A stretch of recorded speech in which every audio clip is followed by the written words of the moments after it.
benefit all sentient beings. I go for refuge until I'm enlightened to the Buddha, the Dharma, the Sangha. By the merits of giving and the other perfections, may I become a Buddha to benefit all sentient beings. Briefly, let's just adjust our motivation,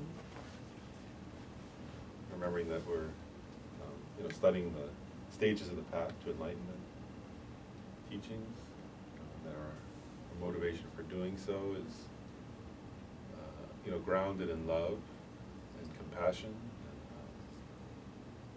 and the unusual attitude of universal responsibility or altruism. And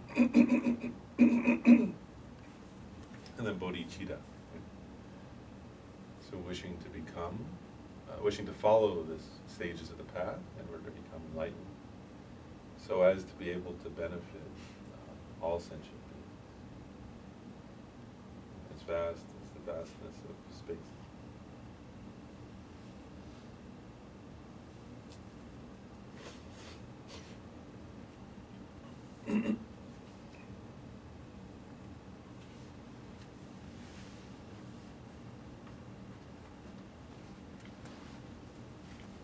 I want to just double check. So where did we? I know we covered the 3 faults of a vessel. Did we start on the 6 discriminations? The first one being the discrimination of oneself as the patient. Did we begin those last time? I don't think we did, but I just wanted to double check. We stopped at the three faults of the vessel. That's what I thought. I want to double make sure I got it right. And what page is that?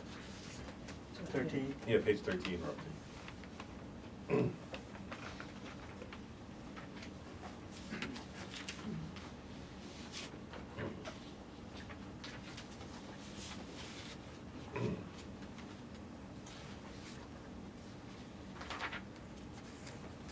So we're still in the section on how to listen, right? Or how to study, how to listen to, or how to study the stages of the path.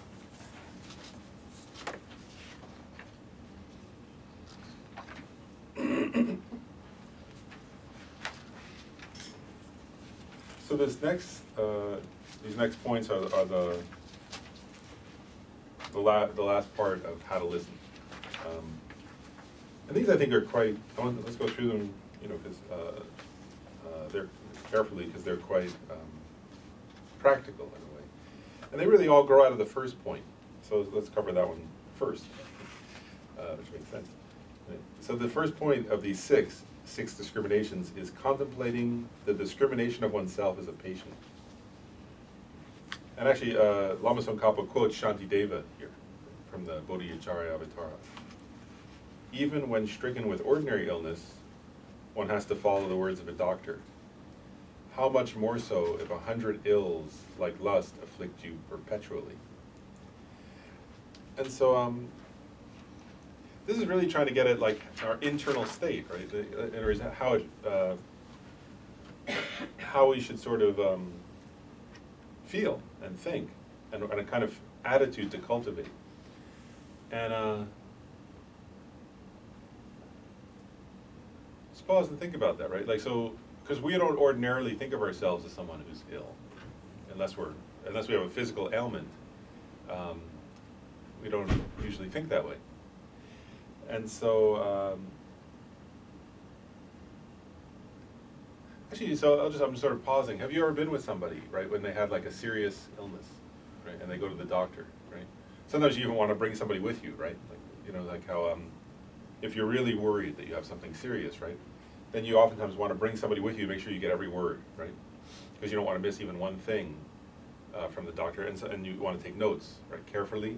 And you want somebody else there to make sure you didn't miss it, so you can say to them, hey, what did he say, or what did she say about that? I forgot one part, right? Because there's this feeling, reasonably, right? Well, this was life or death, right? Like, in other words, if I miss what this doctor said, maybe I'll die, right? It's the feeling when you're a patient with a serious illness. Right? And so this point is to cultivate that kind of feeling regarding our spiritual life. Right? And so actually, if you check, right, most of the time, if you look, like, if somebody says they have like some kind of serious life-threatening illness, right? Cardiac illness or cancer or something, right? Then like immediately their attention focuses, right? It's like some kind of serious thing. But when somebody talks about their spiritual life, oftentimes the attitude is like, well, if I have time, I'll go, or, you know, well, what'd they say? I don't know, I was like checking my email, or I was distracted, it wasn't like, we don't have, you know, if we introspect and check in our own hearts, right? The question here is, how do we relate to our spiritual life? Does that make sense? And so what Lama Tsongkhapa here, following the tradition, is saying is that that we have to actually see ourselves as like a patient, right? And so how do we come to that kind of inner recognition? So to come to that recognition, right, we have to recognize suffering, right, and the cause of suffering, right? So this is related to the Four Noble Truths, right? So we have to have some understanding, first of all, like, whereas then, you know, like, let's say this, like when somebody feels pretty good, right, then they're not thinking about suffering and the cause of suffering in their own mind, so we're not recognizing that we ourselves are ill, right? So what's the illness that we have? So in this sense, as Shantideva says, right, the ills that we have are the afflictive emotions, right? Ignorance, being led by ignorance, grasping at true existence, and the afflictive emotions. And then we have to contemplate, so if the Buddha says that's an illness, right? And then what are the risks of that illness according to the Buddha, right? And so the Buddha, like a physician, said, right, that if you're subject to things like ignorance, hatred, jealousy, pride, craving, grasping, you know, Shantideva said, lust, all these different afflictive states of mind, the idea, first of all, this is like, is that those are the causes of samsara, right? Now that can still seem a little abstract, so we have to kind of make it practical, right? That, first of all the problems we have in this life come from those. All the different, like, when you think of like the worst ways you've ever felt, they all came from those. Right? Then according to Buddhism, right, those create samsara, so that means death, that includes death actually. So they are a life-threatening condition. Right? Then of course from a Buddhist perspective, right, if one lives controlled by jealousy, pride, hatred, and so on, the result will be rebirth in lower realms. Right? So then, like, from a Buddhist perspective, they would say a life-threatening illness is not actually as serious as that, right? And actually, I'll just want to share this reflection. Like, if you spend time, like, when you spend time around Tibetan lamas, even more normal Tibetan monks, right? Like, their view is much more like this, and we have to shift our view like that. So I remember, like, sometimes if you say that, like, you know, like Tashi, for example, or other monks, right? If they were visiting somebody and you said, oh, how are they doing? He said, oh, he's doing quite well. Then like a week later, the person dies. You say, I thought you said he was doing well. He was doing well. You know, see, from the monk's perspective, right? Doing well doesn't mean, is he healthy, right? Is he recovering from the illness? Doing well means his mind's in a good place, right? So they came to visit, oh, he's doing quite well. Mind was in a very good place. And he died a week later. Yeah, he did great. He had a good death. Right? You know, in our culture, right, doing well usually means is the person recovering from their illness.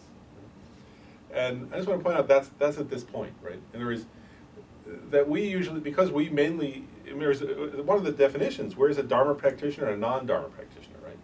So part of the definition of if you're practicing some kind of Dharma is that you care more about your spirituality, which means enlightenment or future lives, than this life, right? So you have to check for yourself. In other words, how would you answer the question, how are you doing? Right? Would you mean, if somebody says to you, hey, how you doing? Right? What first comes to your mind? Is it like, my health's okay? Is it that, like, I'm not fighting with my spouse? Is it that my friends didn't bother me? Or, like, my health is okay? Or my finances are going all right? Or my job? You know, like, what would come to your mind first? And what this is saying is if those are the things you think of, then you're not, actually, according to the four, what's that called? The Sakya teaching, what's that called? The four schools? No, there's that famous teaching in the Sakya tradition. The four realizes. Yeah. Oh no, the four. Anyway, I forget the name of it now. But it's 4 points. But the first point is, you know, if you care more about this life than future lives, you're not practicing Dharma yet. Is the idea, right? So what this is saying is you're not practicing a spiritual, that's not a spiritual person, right? In other words, if somebody says to you, how are you doing? And your main answer is like, works pretty good right now. That's the first thing that comes to mind. Or, I'm feeling all right. That's not the answer of a spiritual person, right? Or so a spiritual person, we recognize, well, how is the state of my mind? And my heart. In other words, am I in a state of afflictions, right? Of grasping and clinging and egotism, or am I in a state of, is my mind in a state of love, compassion, altruism, wisdom, patience, and so on? So then, if like a spiritual person's answer, you say, like, you could be like surrounded by friends, and if your mind is filled with that, then you say, I'm doing terrible, right? Whereas if your mind is filled with wisdom, wherever you are, then you would say, oh, I'm doing great. It's a good day, So the point here, right, is actually very profound, this point about seeing ourselves as a patient. Right? So the idea is that we recognize, okay, am I controlled by those kinds of states of mind? If we're honest with ourselves, most of us, most of the time, of course we are, right? And so in that sense, we're like somebody who's completely or grabbed, like kind of controlled by a serious illness. Does that make sense? And so when we go to like teachings then, or go to whether we're going to read a Dharma book or go to a class or something, or do a practice, right? But this is talking about teaching, right? So whether you're going to read a Dharma book or go to class, that the feeling we're cultivating is like, I'm controlled by these and I need help, actually, right? I can't solve that problem myself. Any more than somebody who has like a cardiovascular blockage can say, well, I'll just try to hope for the best, right? Like, whereas if you recognize, wow, I have something that may kill me, right? Then you have to rely on help from somebody else, especially if it's a serious illness, right? So does that make sense? This first one is very profound, I think. And the others rely on that, right? So once you have that feeling of, like, I'm a patient, right, then comes the second one, contemplating the discrimination of the teacher of Dharma as like as a doctor, right?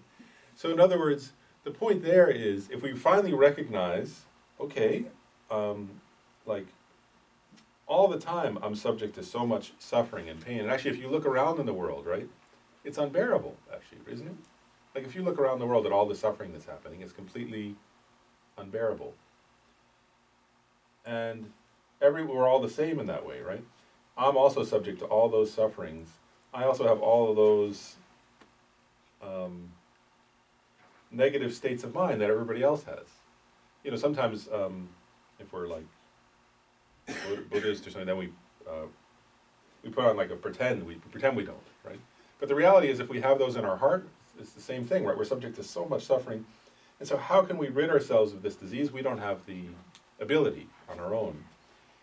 So who can help us with that? So now the attitude, the point they're getting at is when you go to class, right? Then so like when Khenchen Rinpoche's here and then you're sitting there listening to Khenchen Rinpoche, right?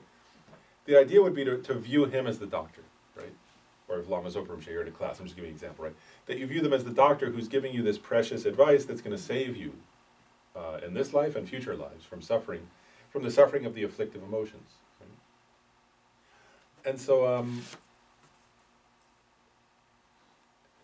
and again, I'll just say, like, have you ever been in that situation? Like, have you ever, where you had like a serious, like maybe you needed a surgery or you needed like some kind of serious thing, right?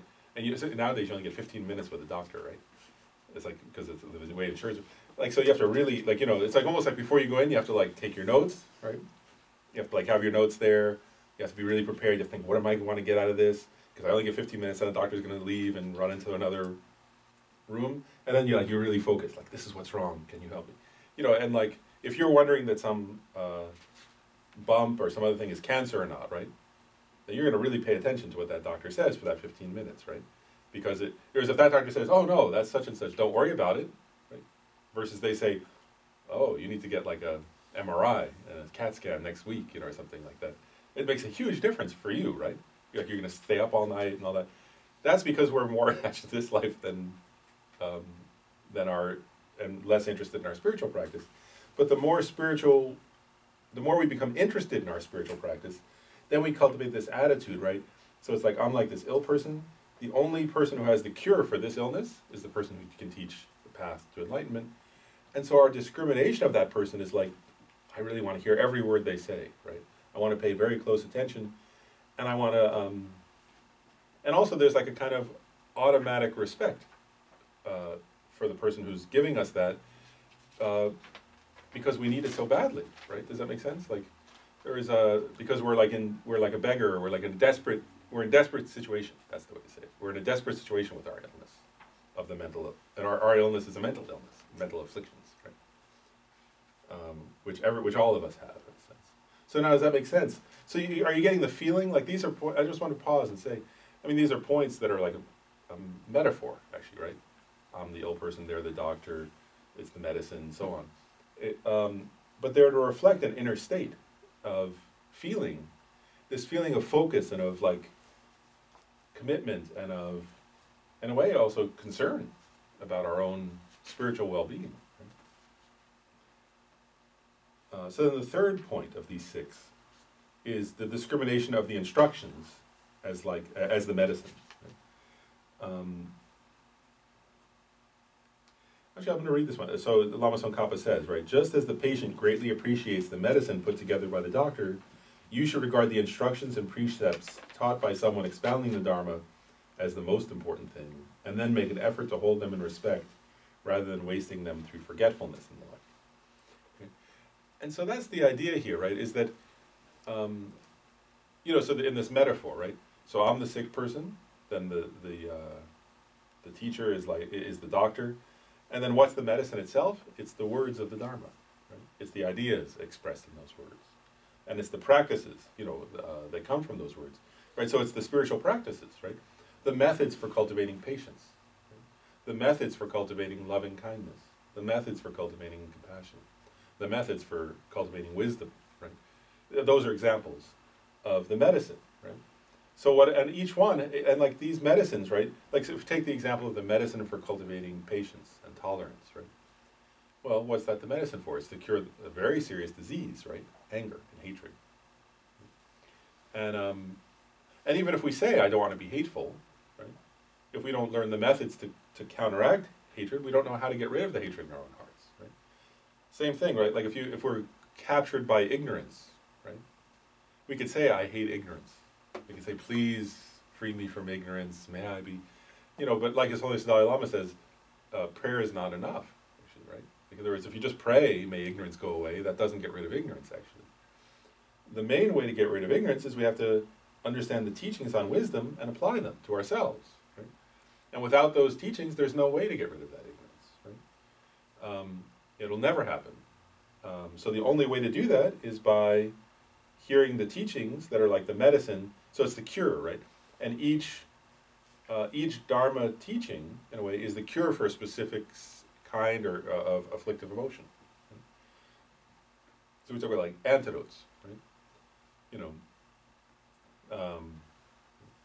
So there, for example, there are antidotes to pride, right? Like recognizing one's own imperfections, recognizing one's own faults, being honest about those, having respect for others, and so on, right? So I'm just giving examples, right? So each of the afflictions has its own cures, which are specific teachings, right? So as we hear those teachings, the idea is to really recognize them like medicine, right?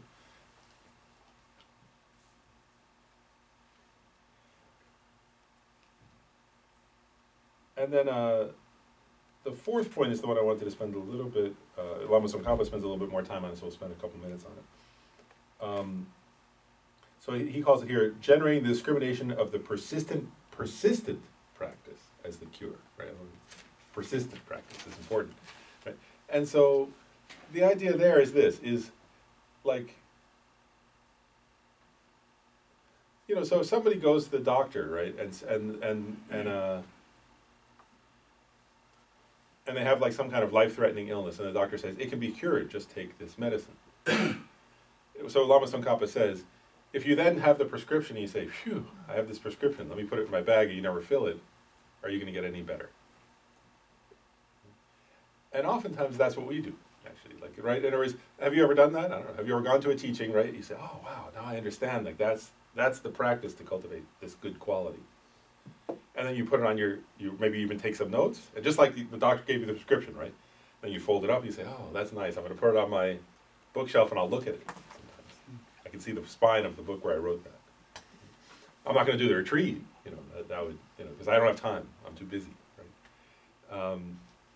Or I have other things to do. I have these other commitments. I can't, I have these other responsibilities. I have to go to work, or I have to visit my family, or I have to, whatever it is, right? I have to see the next episode of my favorite TV show or something. I don't know. Like, so I don't have time to put that into practice now. Maybe later. Right? And then sometimes we never get around to it. So Lama Tsongkhapa is saying that's like the person who finally, after having a life-threatening illness, and doctor says, "I have the cure for your illness. Here's the medication. Take it 3 times a day or whatever, and you'll be better in such and such amount of time or something." Right? And either we take the prescription and we never fill it, which actually people do that, right? Or we fill it and then we never take the medication, right? Or sometimes people take the medication 1 or 2 doses and then they forget. They're like, oh, I was supposed to take that? I forgot. So you see what those are like, right? We're like that in our spiritual life. This is what this is saying, or that's very dangerous, right? So it's hard enough, actually, even to get the teachings, right? Then if you get them, the idea is you have to put them into practice. Just recently, one day, when Ken Rinpoche was teaching me, I thought it was very funny. He said, he was giving some teaching, and then he said at the end, he kind of said, and now if you don't go to the retreat and practice this, then having heard this is completely useless, which I thought was a very funny point. That's right, correct. He said, if you don't go practice this, then having sat here and spent this time explaining and listening and trying to understand it is a complete waste of time, basically, right? Because we have to put it into practice, or it doesn't benefit us, right? Just like taking, meeting with the doctor and paying money and using the doctor's time and your time, and then you don't take the medication, it's a waste. It was a complete waste of time then, right? So that's like that.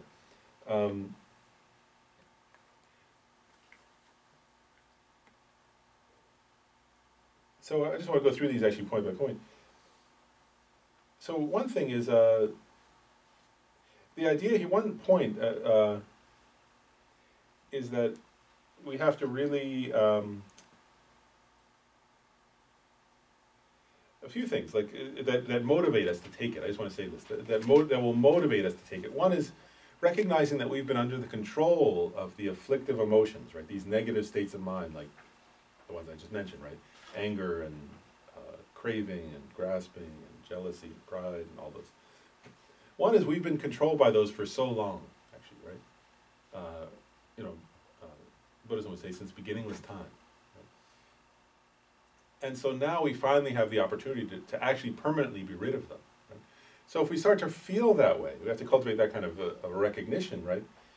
So that finally having the medication is so precious. That's like we're cultivating that kind of feeling is the idea, right? And so you check for yourself, right? Do you feel that way or not? Right? You have to check, right? And if not, then we have to contemplate these points, right? Oh, so am I sick or not? Am I fine? In other words, do I need a spiritual practice? Why did I even start on a spiritual practice? Because if you look at the structure of the Buddha's teachings, right?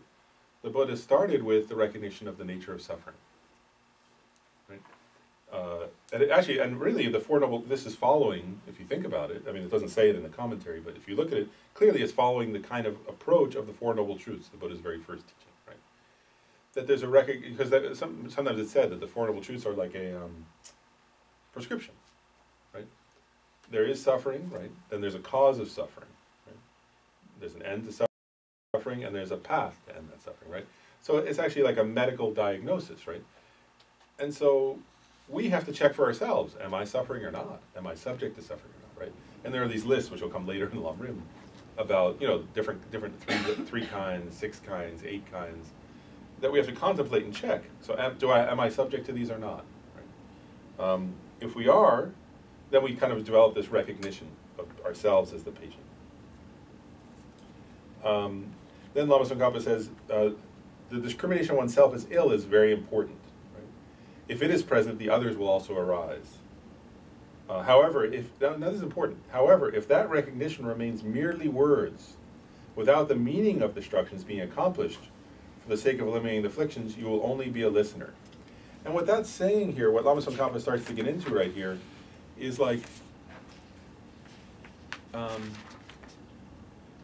mere words, right? He says there. Right? Like in other words, so the idea there is that we have to work at not letting our Dharma practice just be mere words, right?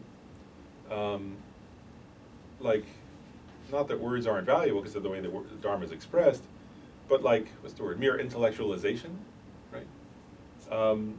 Because if our Dharma practice or our Dharma study is only intellectualization, then that doesn't bring much transformation, actually, right? And that's where, actually, I want to make a comment on that. That's where it becomes, sometimes in the West we talk, Chogyam Trungpa shared with that book, right? Spiritual material, cutting through spiritual materialism. And in a way that becomes a version of spiritual materialism then, right? Like there is, if the Dharma is just words, right? It's like then, well, did I go to this many teachings, or have I, like, do I understand some complicated concept? Understanding the concept's important, but if we don't put it into practice to actually change ourselves, then it doesn't have much benefit. And actually, then there's some verses that say, then it's also like turning a medicine into a poison, actually, right? Whereas if we use the Dharma to say, well, I understand it better than you, right? Then that becomes pride or something. Or if we use our understanding of the Dharma to say, well, then I'm better than some other group, or I'm better than some other person, or I'm better than some other kind of person, like, then that's turning what should have been a medicine into a poison, actually, right? Where we're instead of healing our prejudices and arrogance and ignorance and so on, if we start to use the Dharma as a way to sort of build up our own ego, right, then it completely defeats the purpose, actually. Right? And if we recognize, and what Lama Tsongkhapa is saying here is that if we recognize ourselves as a sick person, then we won't do that, right? In other words, if we recognize I'm controlled by my afflictive emotions, I'm controlled by these negative states of mind, then we'll be motivated to change, right? And we won't just make it, what's the word, like, then there's not room. Then it's like there's a sense of urgency that doesn't leave room for it just being some intellectual game or something. Whereas if we don't contemplate that point, then what Lama Tsongkhapa is saying is there's the danger of it just becoming like a game, like some kind of game we're playing, right? Or another ego trip or something like that. He says here, I just want to read a couple more of the quotes here, right? And this is from the King of Meditative Stabilization Sutra, the Samadhi Raja Sutra. And it's on page 15. It says, this is the Buddha saying, if after I've explained the excellent Dharma, you do not apply it well, although you've heard it, you'll be like patients whose pouches are full of medicine, but who still cannot cure their diseases. So that's like carrying it around. They carry around the medication but don't take it, right? And then, or Shantideva, right, in the Gauging in the Bodhisattva Conduct says, these should be put into practice physically. What would be gained by just uttering the words? Would it be beneficial to patients if they just read how the medicine is meant to be used, right? You ever do that where you can get like the, it comes with a little thing you fold out, right? You can read it and then you don't take it, it's useless, right? But what is he saying there, right? What he's saying is, like, also don't let, like, actually we can do the check for yourself too. Sometimes we don't meditate at all, right? We just sort of put it off, right? That'd be one version. Another version that they're hinting at here, right, or talking about, and have you ever done this where, like, I don't know, sometimes you do your practice, right, but you just say the words. Like you're just sort of running through the words in your head, but do you ever do that where then you go back and you say, did I even do that section of the prayer? Like you're doing a prayer and then you go back, did I even do that one or not, right? Like where maybe I'm like, I think I said those words, but it didn't really, I don't even remember, In other words, it should be that we actually feel, like, in other words, we're integrating it into our being is the point. Otherwise it's not meaningful. Right? So the idea is to really apply it more than just words, but actually in our practice and in a sense of transformation, that all comes from this recognition of ourselves as a sick person. And then the last point in this section, this fourth section, is Lama Tsongkhapa, I'll just read this one line. Therefore, the discrimination that persistence eliminates the disease should be developed. Persistence in this statement signifies putting into practice the topics of adopting and discarding modes of conduct from the spiritual teacher's instructions, right? So what this is saying also is, and again, I just want to emphasize this point because I think sometimes it's hard for anyone, but particularly, in our culture where there's some idea of quick results. Right? It's only the Dalai Lama sometimes talks about that, right? Like this idea of like a quick and easy kind of thing. And what this is saying is, we have to be prepared to be persistent. Right? If we want to, whatever spiritual quality we want to cultivate, like patience, loving kindness, compassion, or renunciation, whichever point we want to cultivate, that we have to be willing to be persistent and to practice for as long as it takes to get the result. And that means to genuinely practice also, not just to practice by saying the words, but to actually sort of engage ourselves in practice. And I just want to share this because I think it's interesting, is Lama Tsongkhapa uses these, a number of different metaphors. One is he says, don't be like somebody watching a play, right? Whereas when because he's giving an analogy there, right? And then he says, or these are quotes actually from a sutra, but or talking about other people's heroism, right? That's like this thing of like again he's talking about don't be distant from your there shouldn't be a gap between you and the Dharma practice, right? Like if you're watching a Shakespeare play on a stage, right? Like the characters are killing each other and they're weeping and they're right, and there's a sense of like, oh, isn't that entertaining? Which is how it should be for a play. That's fine if it's a play, but our Dharma practice shouldn't be like that. Right? It shouldn't be this thing of like I'm over here and the Dharma's over there, right? Oh, what nice ideas, and oh, isn't that interesting? And the same thing, right? Like, telling the stories of heroism, right? Like, again, there's this quality of distance. What we want is to really, it should be very close and integrated into our being, right? He gives one more, and then there's another analogy here. He talks about chewing on the bark of a sugar cane, right? Rather than getting the sugar inside. So it's not like this idea is to really have the flavor of the Dharma in us. Does that make sense? Not like so we're not just staying on the shell, right? We're not trying to stay on the outside. We're trying to get down to the pith of the Dharma. And this means again, it's like not just intellectual. I just want to say, right? Because sometimes when some people when they read Lama Tsongkhapa's teachings, because he was a brilliant philosopher, right? And a brilliant kind of scholar. Sometimes people can say, oh, it seems quite intellectual or something. But you see what he's getting at here. It was at the very beginning we said, right? Lama Tsongkhapa said, one of the beneficial qualities of the Lamrim is that it takes all those vast and profound scriptures, and it tells you how to take the essence of them and practice them. So that's what he's getting at here. And he's saying there's not a separation between those two. In other words, if your intellectual study is somehow set, like your practice is over here and your intellectual study is over there, then something's wrong, right? That's what he's saying, is that whatever level, and whatever level of study you do, and it's up to you, you can study like a very philosophical way, or you can study more simple texts. But what Lama Tsongkhapa is saying, whichever one you do, apply it to yourself, right, in a practical way. And so, Dr. Lar, I almost tend to think that this passage probably is the first of the 4 realizes, like, do not listen to the word, but listen to the meaning of the word. Yeah, it's getting at the same point. Exactly. Okay, and then the two last of these 6 recognitions. The next one is, the 5th is that contemplating the discrimination of the Tathagatas as exalted beings, right? So first of all, what are Tathagatas? Right? Tathagata means one thus gone, right? And so it's an epithet of the Buddha. Right? And actually, I'll just say, so where'd the Buddha go? Right? One thus gone. Why isn't he here? So the idea, right, of thus gone doesn't mean went somewhere else, right? It means gone from gone from ignorance to wisdom. Right? That's the meaning. Is that the Buddha went to reality. Right? Doesn't mean he went some other planet or some other realm or some other. Whereas wherever the Buddha is, the idea there is that the definition of a Buddha, right, is someone who understands the ultimate nature of reality. So it's not that. So there is, actually one in some texts they talk about they describe the Buddha as one with valid cognition. Right? And there is what that means is like it's just not a very when we say discriminating the Tathagata as excellent beings. I just want to say there are different ways to contemplate that, but I'm just giving one. Right? It's this idea that ourselves, right, like me, right. All the time, to varying degrees, I'm distorting what I'm perceiving. Right?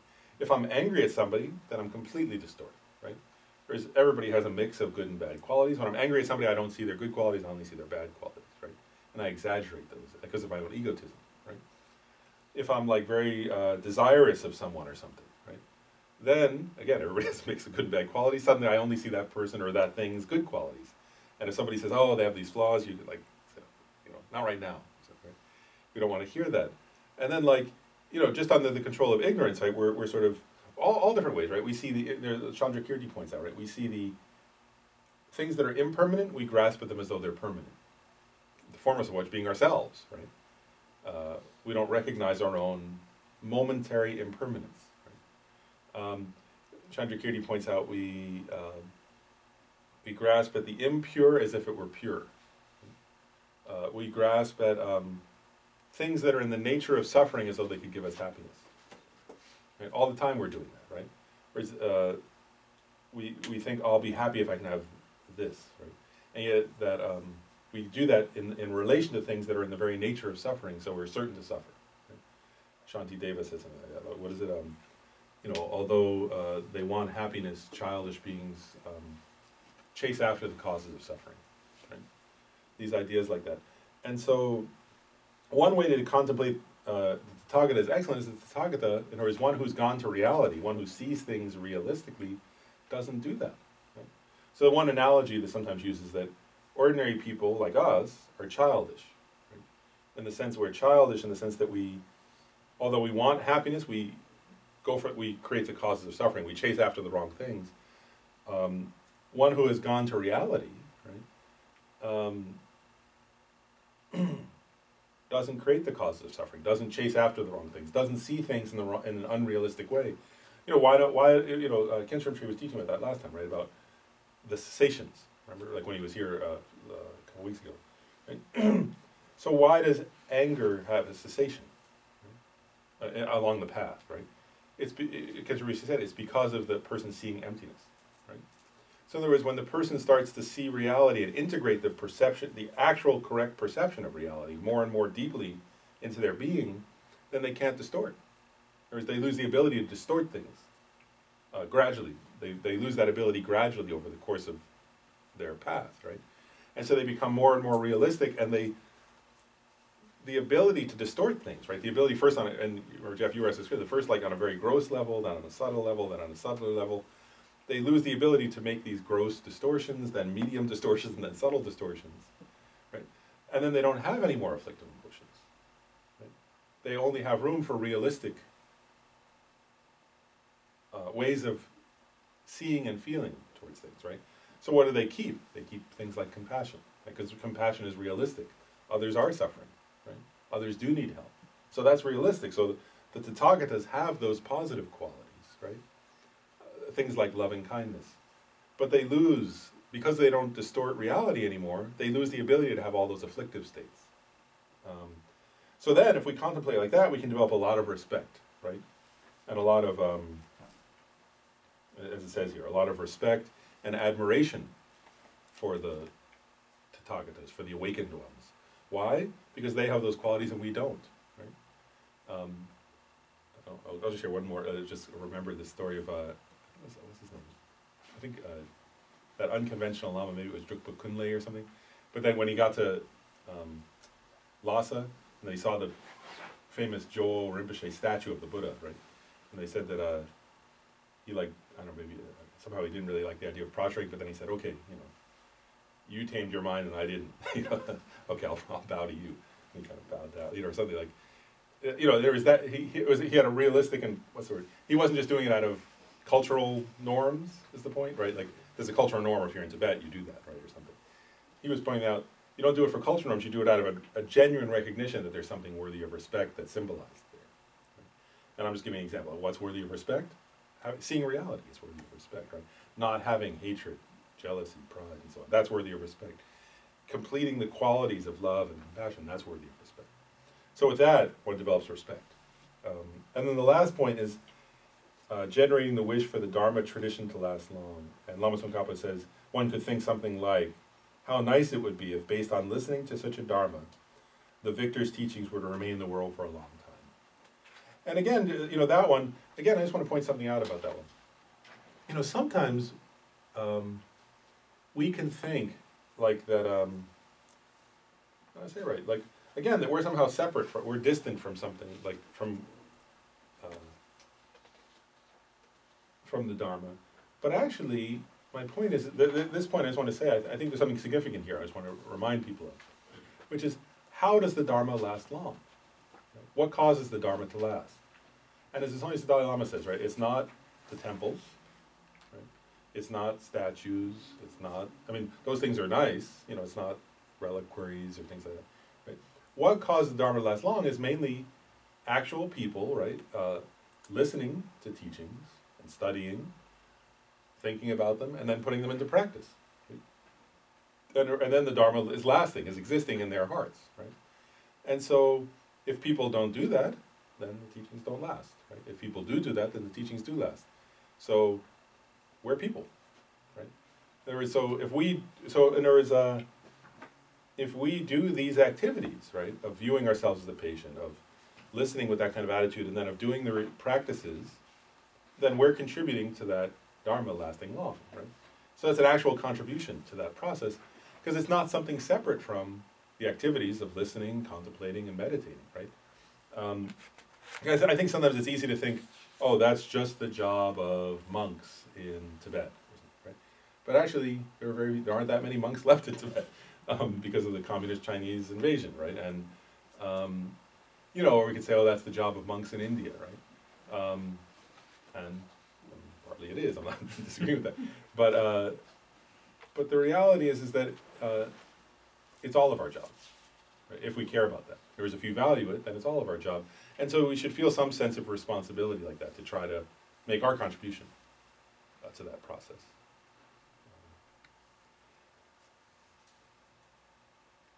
And I'll just want to I'll make one more point and then I'll pause for questions, because we're about to finish the section.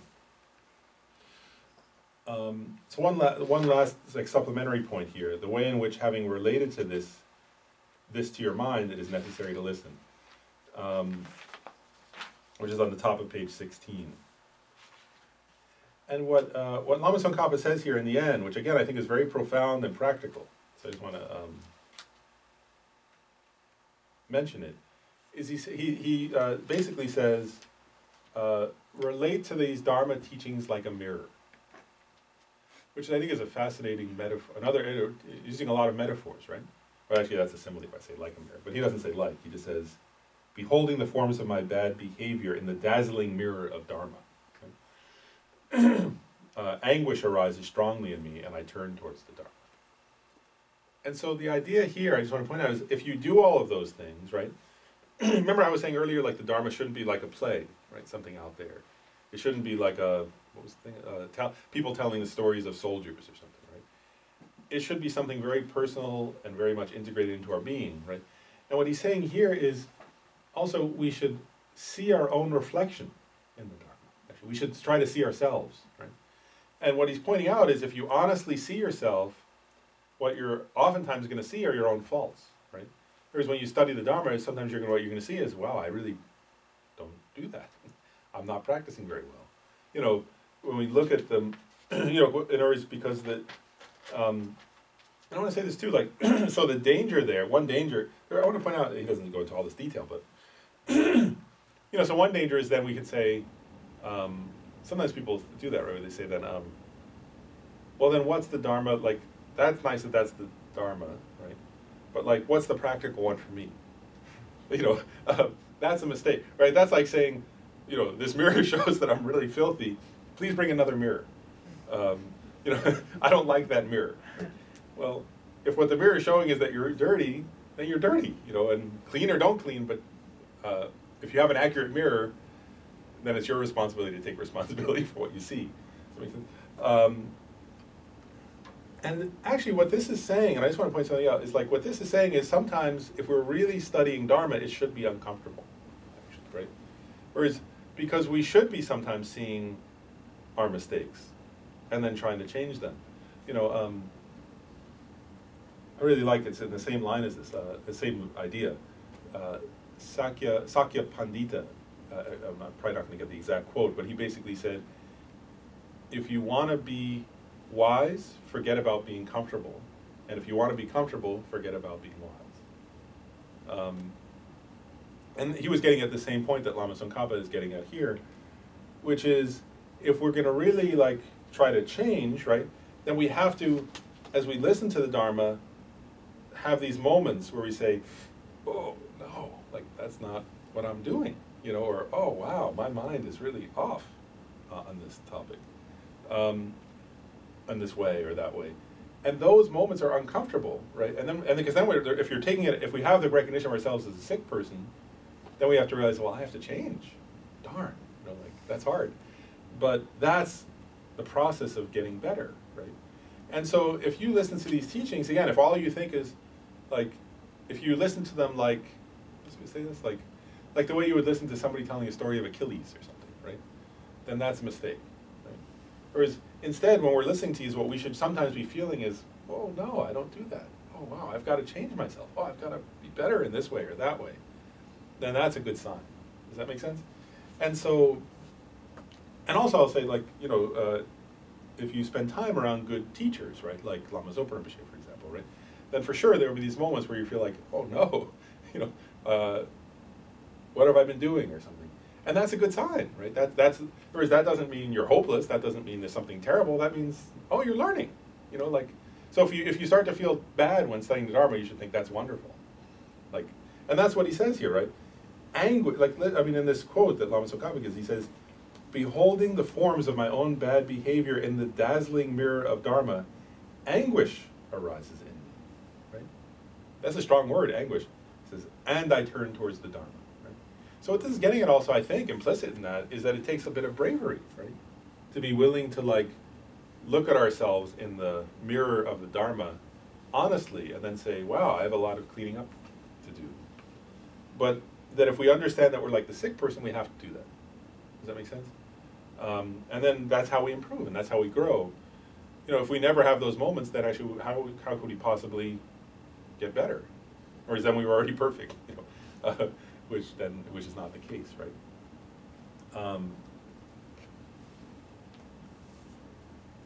And so then he concludes this whole section by saying, so in short, think, I shall attain Buddhahood for the sake of all sentient beings, and to attain that, I need to train in the causes. Since apparently it is necessary to listen to the Dharma for that, I shall listen to the Dharma. Okay, so that concludes this section about how to listen. I just want to pause there. Do people have comments or questions before we go on to the next section?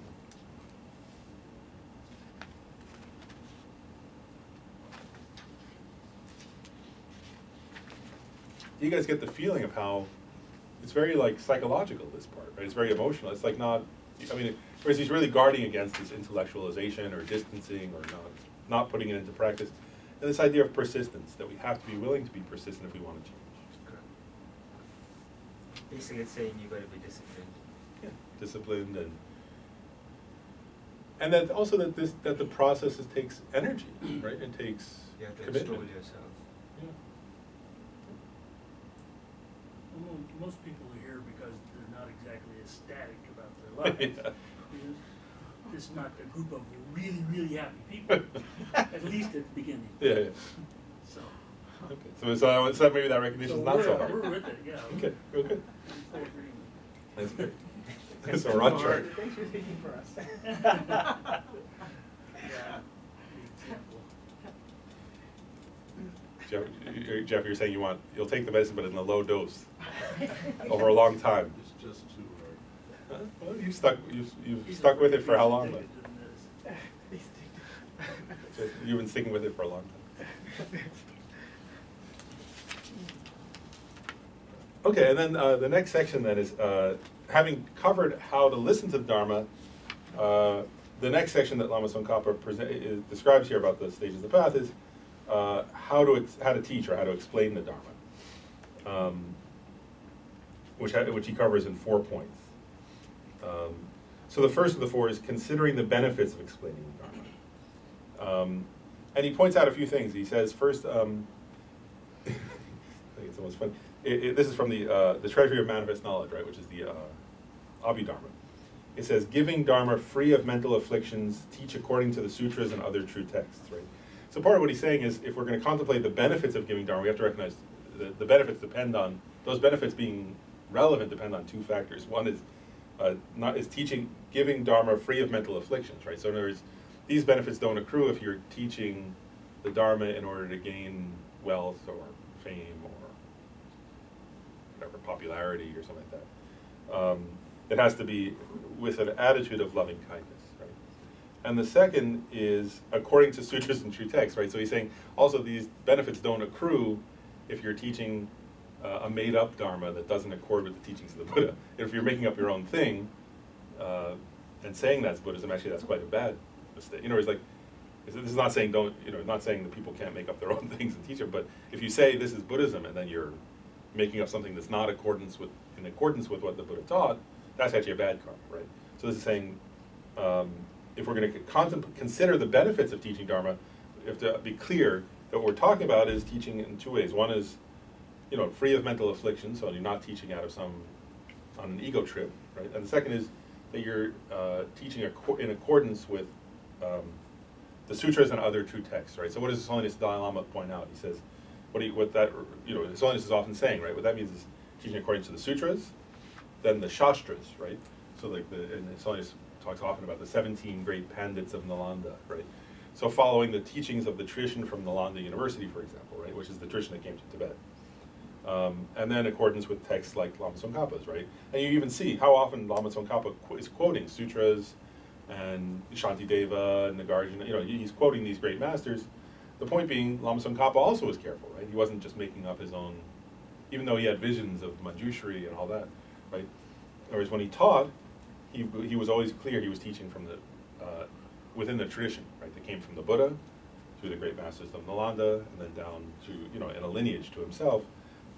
So if we're going to consider the benefits of teaching Dharma, we're considering it in that context of teaching in those ways. Actually, we practice that even in conventional work. If you were to write a book and you're going to quote someone, obviously you need to put, where you're quoting from. Yeah. And the same concept. Yeah, and you don't just say, "Oh, I made this up," if it was like somebody else's idea.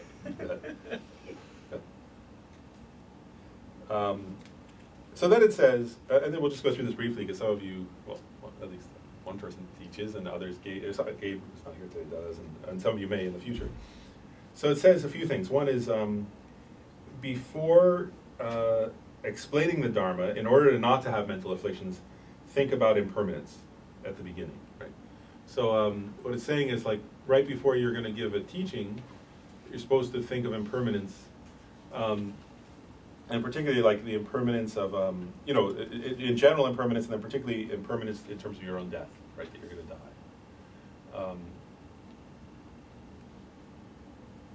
And that's partly to counter any sense of, His Holiness Dalai Lama says that, right?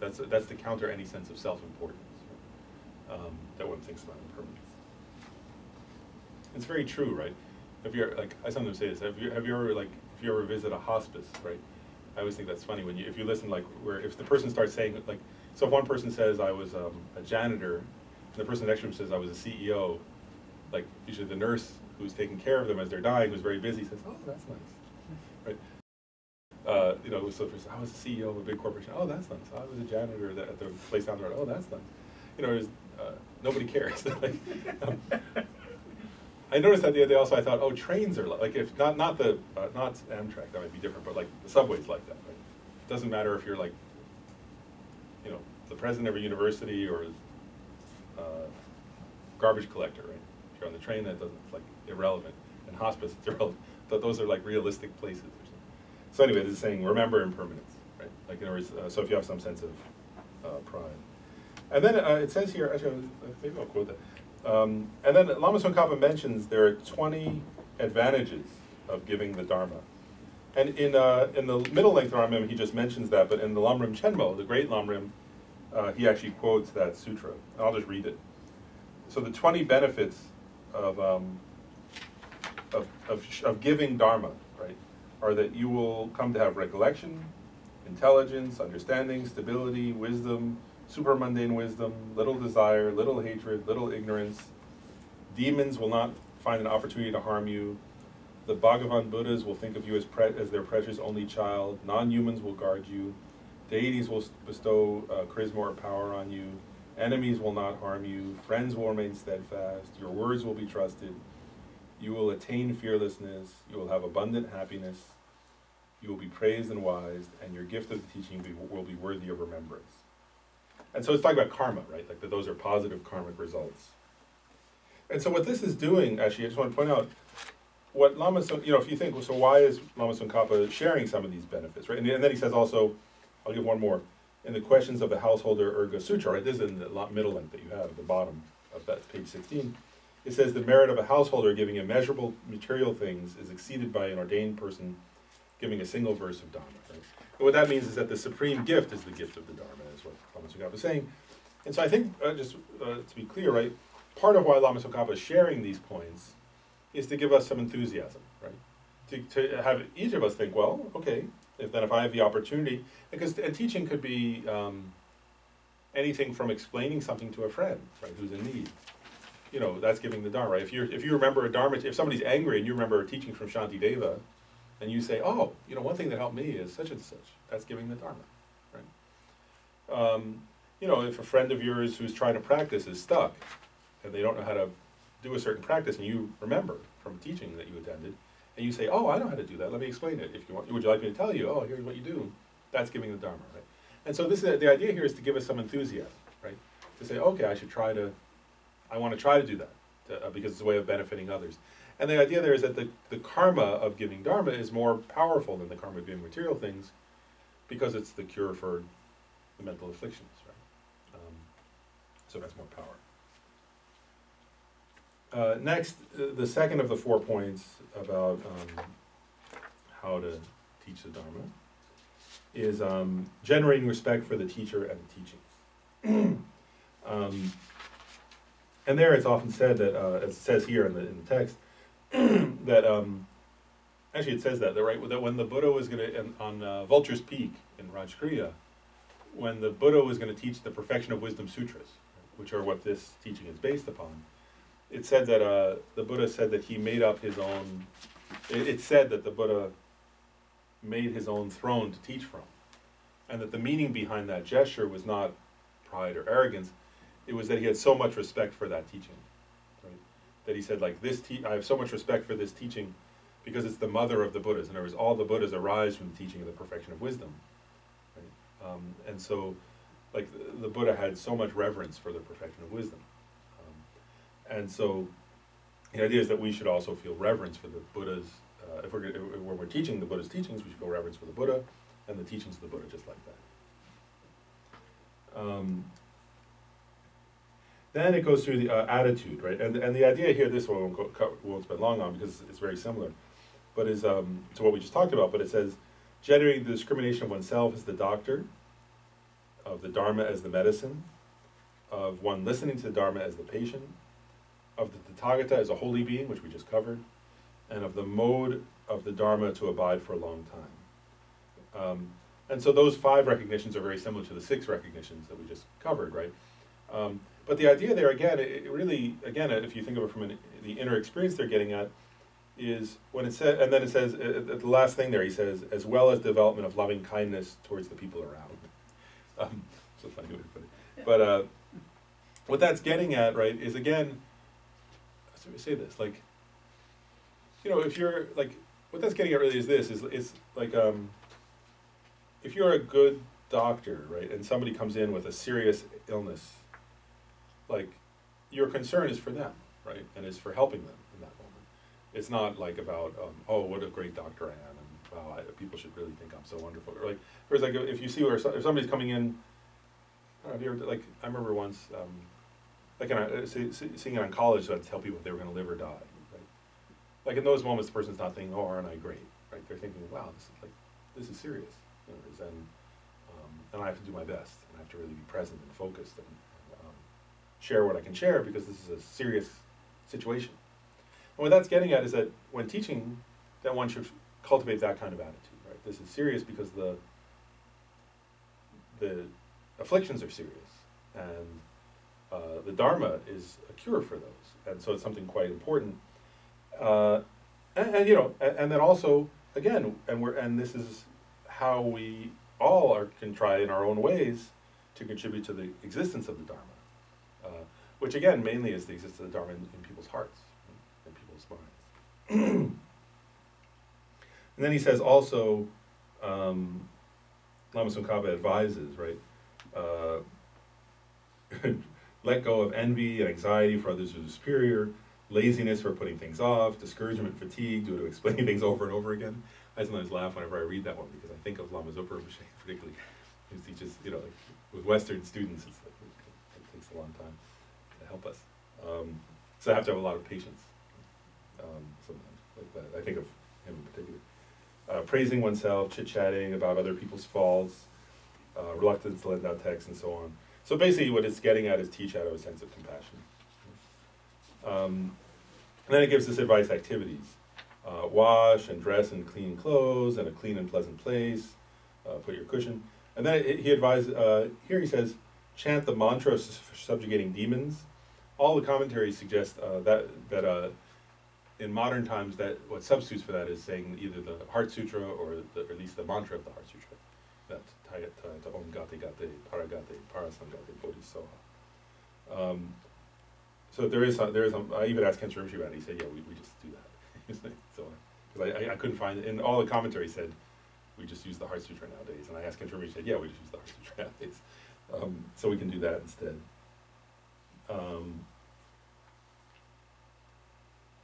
And so on, yeah, so that's clear. And then there's a whole section on distinction between whom explanation should and should not be given to.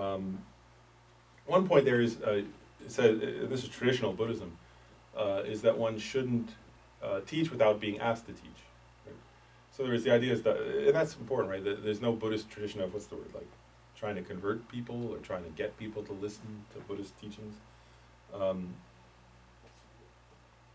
Or trying to pressure people. So actually in Buddhism it's considered a negativity to teach unless you're asked to teach. Sometimes they say even to be asked 3 times. And then it says the only it does say there's an exception where if you know a particular person would really, really benefit from a very specific teaching, and that they have a disposition towards that, then it's okay to share that with them. But otherwise you should wait until you're asked.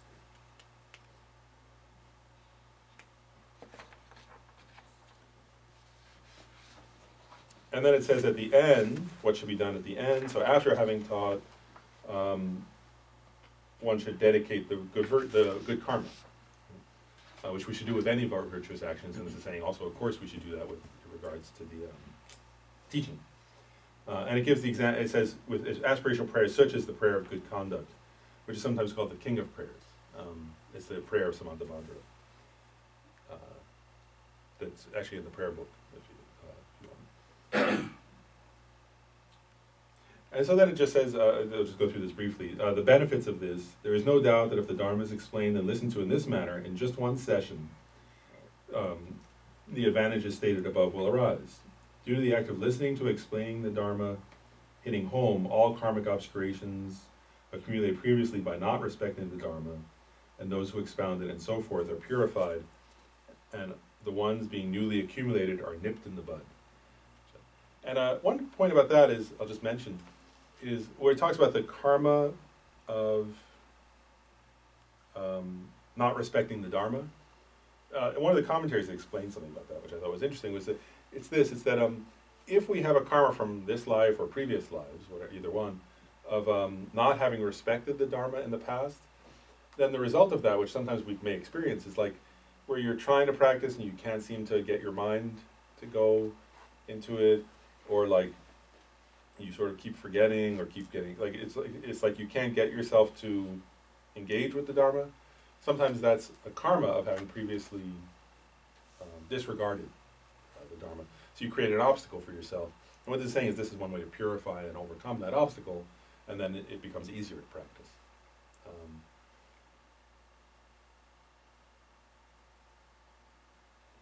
Another thing that it says here, which I thought is good, is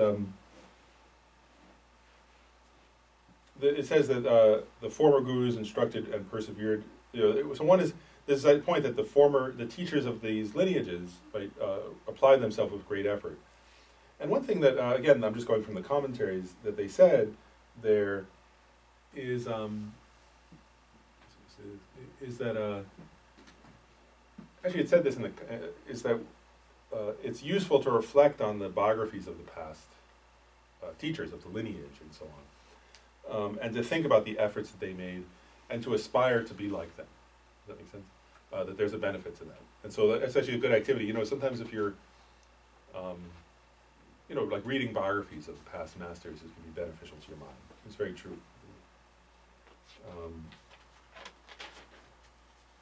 And then the last point here, cherish these instructions, and it is a great fault to turn away from them.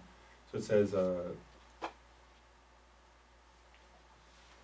if you do not reach certainty about this, the greatness of the instructions, and your attitude does not change, as is often the case, no matter how much profound and vast Dharma is explained, you will become like a god fallen to the rank of a demon, and that very Dharma will become an aid to the afflictions. Therefore, since it is like that, it says, if you err on the 1st of the month, then you will do so till the 15th. The wise strive for the method of transforming what has been heard and explained into the path. Make every opportunity to explain and listen to something worthwhile. This is the best preparation for teaching the instructions. And so what that's saying is a couple things. One is, actually I'll just put it simply. Well, you know, again, it's getting at the similar point from earlier about like not letting things stay intellectual. And so one thing it's really saying is that if we're going to study these teachings, we should try to put them into practice. And then also, and this puts like responsibility on me, if we're going to teach them, then we should try to also really particularly put them into practice. Otherwise, it's like a fault. Okay. So then, let me just pause there because now that's the end. Now we're actually getting into a whole new section of the text. So now we're up to those are all preliminary parts actually of the text, really, right? Now we're coming to the main body of the text, which is an explanation of the actual stages by which the student should be guided, basically.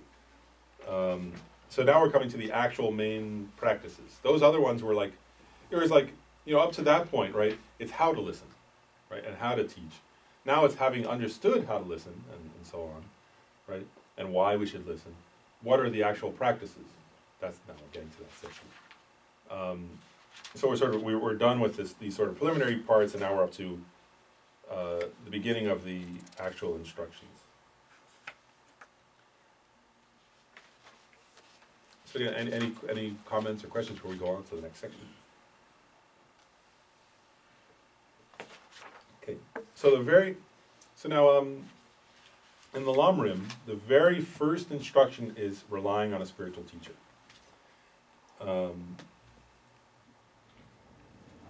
And I just thought to start with, like, you know, so Lama Tsongkhapa in his very brief text, right, called The Foundation of All Good Qualities, I wanted to quote that. So the very first line of that text is, the foundation of all good qualities is the kind and venerable Guru. Correct devotion to him or her is the root of the path. Right? So that's how that's how he starts that text, and now he's, you know, because that's the very first, he starts that text right at that point because he doesn't, you know, it's a very brief 2-page text, so he doesn't include all these preliminaries. He starts with this because it's the beginning of the actual main instructions. And so the idea here is, it says here, all goodness, starting from development of a single positive quality and the decrease of a single fault in the mind of the disciple, has its root in the sublime friend. Right from the beginning, the way to rely on him or her is important. I'm adding her. It's an important point.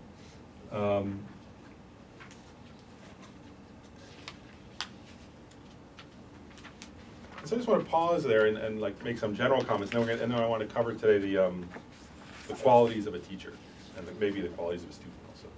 But I just want to pause and say something general about this point, which is that you know, what it's talking about now is relying on a spiritual teacher, right? Like, so most of you know this already, but also maybe I'll be brief. But you know, the idea here, right, is that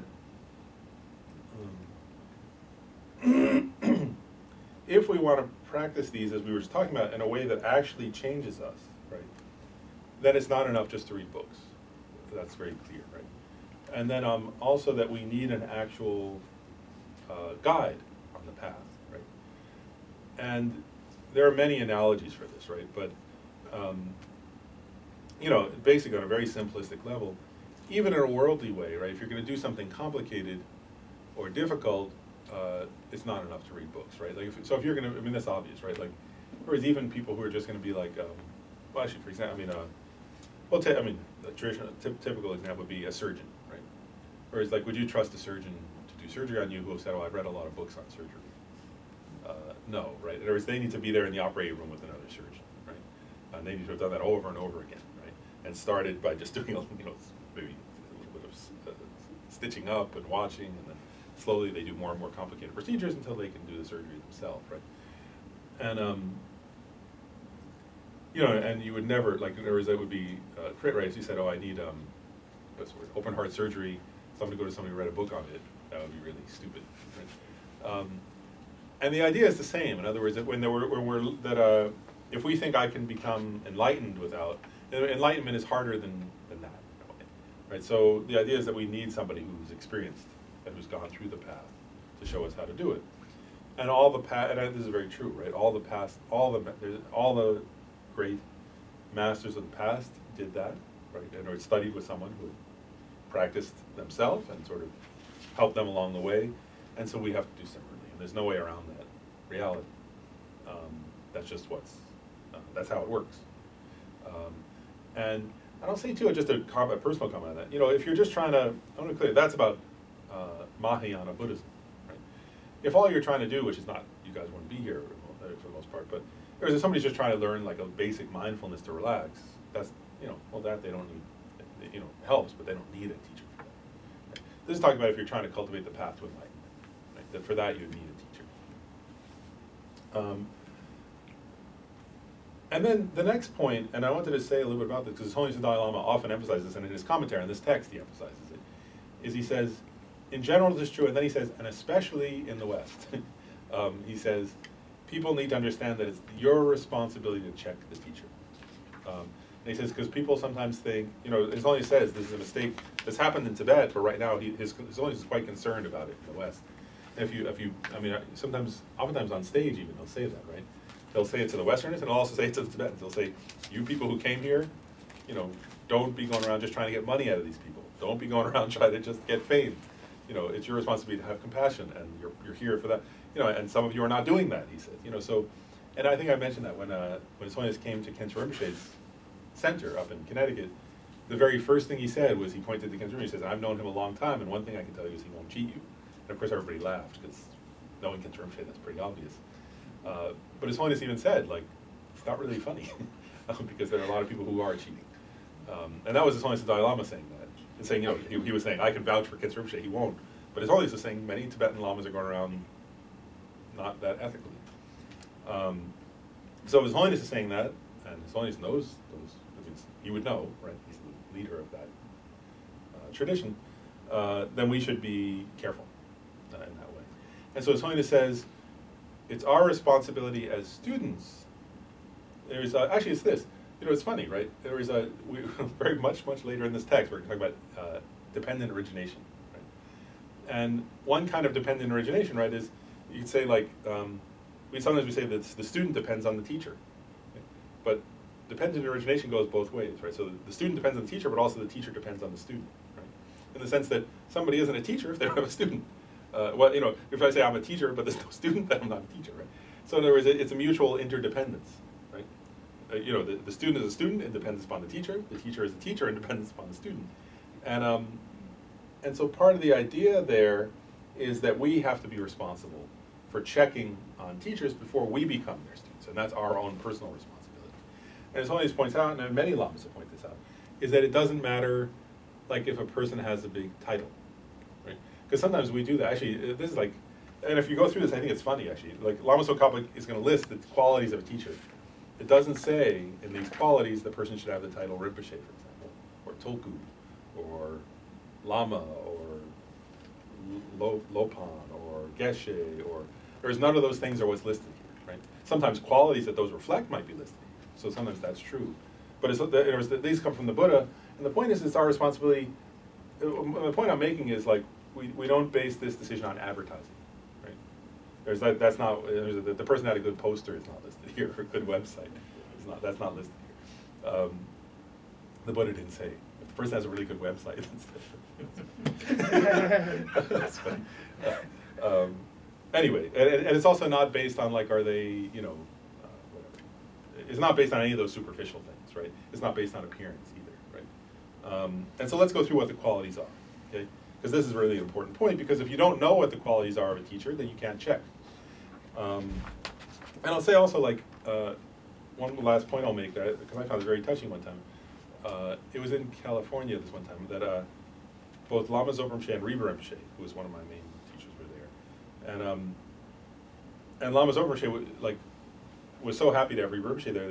He said, he pointed out, he said, I've taken Rinpa Rinpoche as my teacher, and he said the reason I've taken Rinpa Rinpoche as my teacher is, and then he went through these 10 qualities that are listed here. He said that's the qualities of Mahayana teacher. And then he said, oh, then there are 10 more qualities for a teacher of lower tantras, and he went through those. Then he said, then there are 10 more qualities for a teacher of highest yoga tantra. And he went through those, so he said, and he has all 30 qualities, so that's why I took Rinpoche as my teacher, which was a teaching, right? That's what we're supposed to, Lama Zopa Rinpoche was pointing out, that's what we're supposed to do. Then, of course, Rinpa Rinpoche said, Lama Zopa Rinpoche is my student, but I know many of you are his students. And the reason why it's good that you're his students is he has, and then he went through all, and it gave evidence for each of the 30 qualities, right? Like not just saying that this person has it, but saying, what's the evidence in my experience to show that this person has it?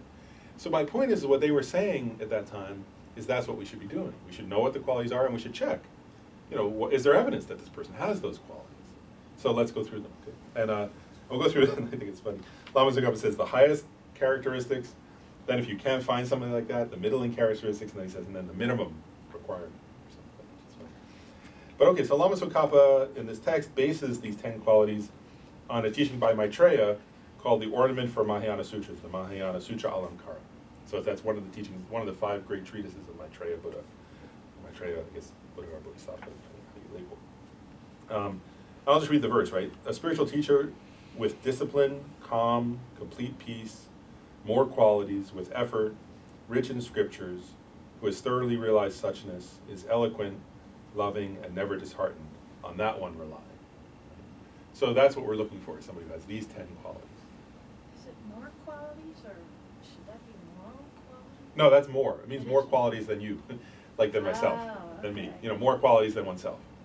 That's what that means. So in other words, because at that point is that even if they have these other things, if you rely on somebody who has fewer qualities than yourself, we'll get to that, then you'll get worse. That's what it says.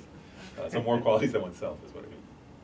So like, for example, yeah, so even like, for us, it should be, they have more qualities than, but even, the point, that would even go for like somebody on the 3rd bhumi, let's say, of the bodhisattva bhumis, should study with somebody on the 4th or 5th or 6th, not somebody on the 1st.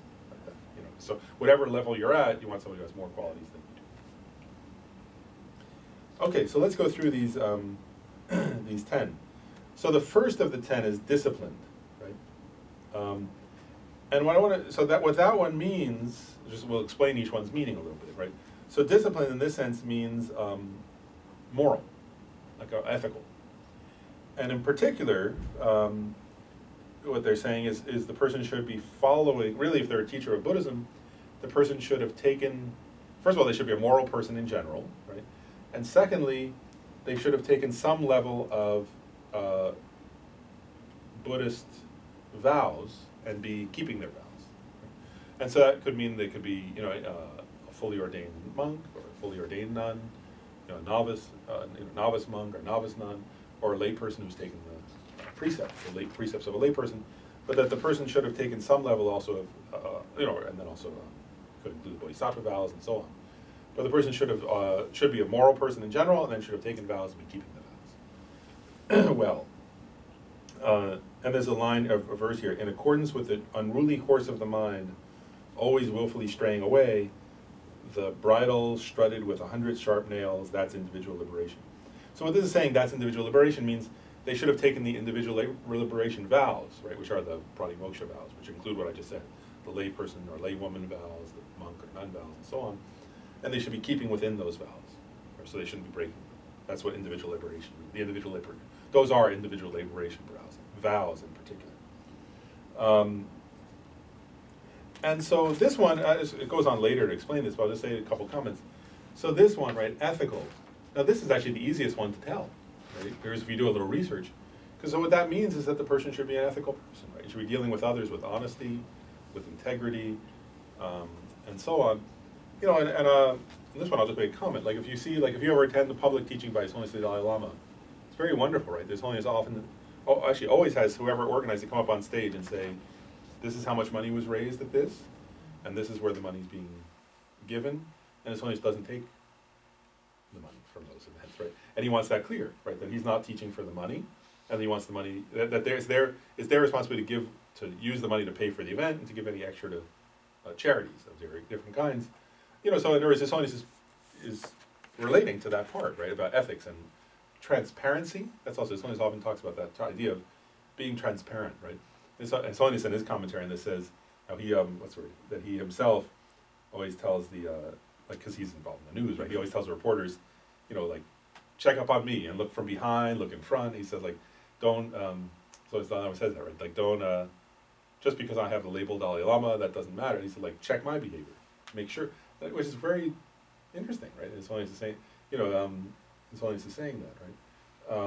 Actually, it was like a week back or so, he was in Australia, in Perth, and the organizer was like, wow, you don't take any money for your teaching, sort of stuff. And His Holiness quoted 10th century teacher who used to be so ethical that he wouldn't go on the horses, he would just walk to different places for teaching, and he wouldn't take even food from places where he was teaching.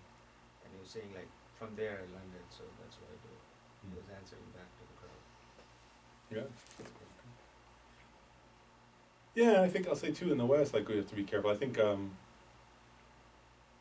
know, in line with this one, right, on that point, I mean, this implies ethics in all different ways. But it is important, right, like, that we should, you know, suggest this idea, right, that the goal isn't to be a professional Buddhist either, right? In other words, that's not the point, right? There is the point of, we shouldn't, the point of teaching or sharing the Dharma or all these things is not that, right? It should be, you know, and actually, if we think about it, I'll say, like, I'll be honest with myself, like, I thought that, like, I can't, like, I mean, here I don't take any money. And if I go somewhere else and people donate money, I give it to something, like, you know, give it away, or sometimes the only other thing I'll do is buy Dharma books with it to teach more, but, because it'd be embarrassing, right? Like, to myself, just my own conscience. If I think, well, the Dalai Lama doesn't take money, it would be like, how horrible would that be, right? To say, oh, but I will? Like, I don't know, how could you do it without feeling sick? Or something to your stomach? Like, it would be disgusting, actually. So, anyway, so I think it's good to have examples like that. But okay, so the first point, so again, we can check that. Is the teacher ethical, right? Do they do what they say they'll do? Are they honest? Are they transparent? And so on. Yeah. But then again, it's it would be wonderful if it were very simple, but what our ideas are of ethics may not always fit. I mean, you look at someone like Venerable Trungpa Rinpoche. His behavior in a lot of Buddhist communities was not considered ethical.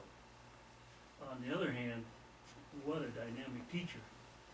So it's hard.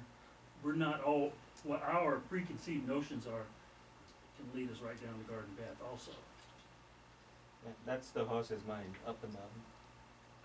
Could happen to anybody. I've always had a hard time with this particular concept because the requirement is before you select a teacher that you do these discriminations, that you make these assessments. But we're starting from a place of very little discrimination, right? We don't really see clearly. It's very hard to know. It's hard to know whether a particular person is in the vows or not. Unless they're ordained, it's very hard to know.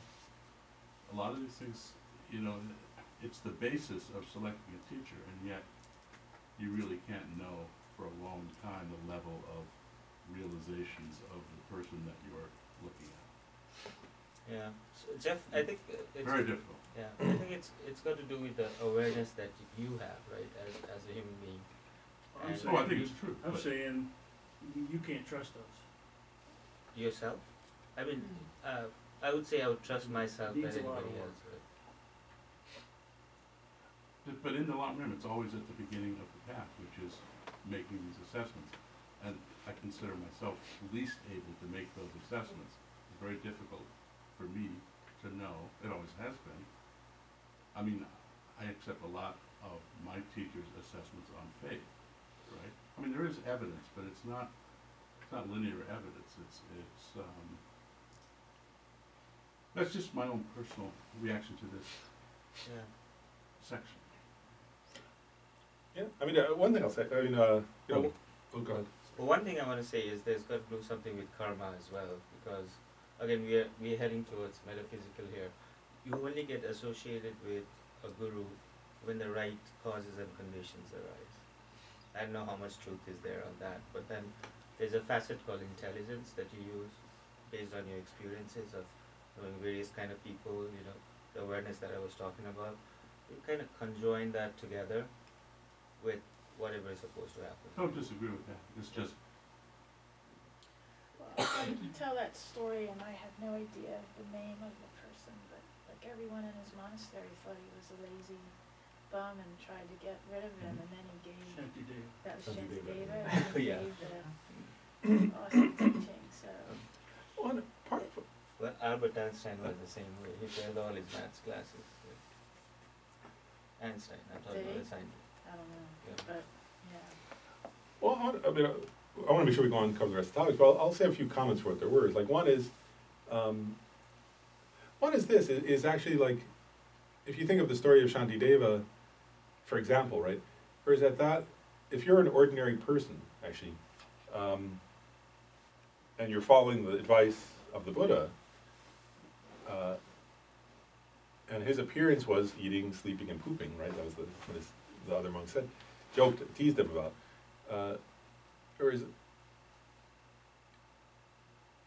an intelligent, ordinary person should not have been his teacher up to that point. I should not have been his student up to that point. Right? Whereas, point being, like, we should relate, actually, you know, this important point, actually, with this, some, like, Nirmanakaya manifestations, even though he was a great bodhisattva, maybe he was a Buddha, I don't know, he was a very enlightened person. Like, that we also have to relate, and it says this, right? It says in the teachings, if a Buddha is manifesting in the form of a dog to benefit dogs, relate to them as a dog, you know, with compassion and kindness, not, you know, like, or is it don't stick the dog on the throne and start prostrating, it's like silly, right? Asley might do that, but that's different. That's a whole different thing, so we don't get into it. But Because it was New York. and part of the point there is this, is that part of the point I guess I'm getting at is this, is that actually that it's appropriate to relate on a conventional level according to appearances is one thing. And that if somebody says, oh, this person is a, you know, if somebody says, oh, this person is the reincarnation of some great yogi, you know, but they have the appearance of being an ordinary person, it's one thing. If you have some extrasensory perception and you can see them as enlightened, well then great. You know, like, you should relate them that way. If you can't, then it's whereas you have to relate on what you can, on your own level. And just because, and that's important actually. You know, if somebody says, oh, like, let's sort of say this. If somebody says that, like, one great, you know, yogi can see that another great yogi is enlightened, but that person is not acting that way, right? Well, if I can't see that, I have to base it on my level of experience, you know, and not go beyond that, and not try to pretend that I'm something higher than I am, and because this higher person can do that. And Lama Zopa makes points like that in his teachings, where he talks about, you know, yogis on a certain level of tantric practice can do certain things, right? And that's said that, you know, yogis at that level can do that. But then he says, but if I'm not at that level, I better not pretend I am and do that. And it was like, it's not appropriate. And that applies with gurus too. And there was like, you know, there are ancient stories like of Tilopa, right, who did very unconventional behavior, right? And Naropa was at a level where that was he was the appropriate student for that, and they had a very good relationship. But there was not everybody from the Nalanda monastery ran off and started hanging out in the woods with Tilopa, and good, because that wasn't appropriate for them, right? Whereas then, like, you know, in the story, right, like a manifestation of Vajrayogini came to Naropa and said, go off and find Tilopa, basically, you know, like, and you'll understand the Dharma better. And Naropa did that. But she didn't show up to everybody in the monastery and say, why don't you all leave the monastery and go out, right? Whereas that we have to be at our own level. Does that make sense?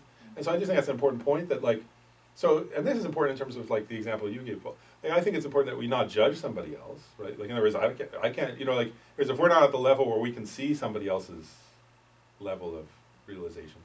There are two things that are important. One is not to judge them and assume I do know. Like, we shouldn't say, oh, I know they're a phony, and not a, if we don't have evidence for it. Now, it's one thing if we have evidence they're abusing somebody, that's different. But I'm just saying, if somebody's acting unconventionally and we don't know why, and if we don't know why, we don't know why. So it's not our business, right? But we do have the responsibility for ourselves to say, that person, if we say, oh, this person's acting unconventional, I don't understand it, and it doesn't, if that's your level, then find somebody where it's appropriate to your level of experience and what you can see. Does that make sense? So I think that's one point that's important. And the other point that I'll just say is, I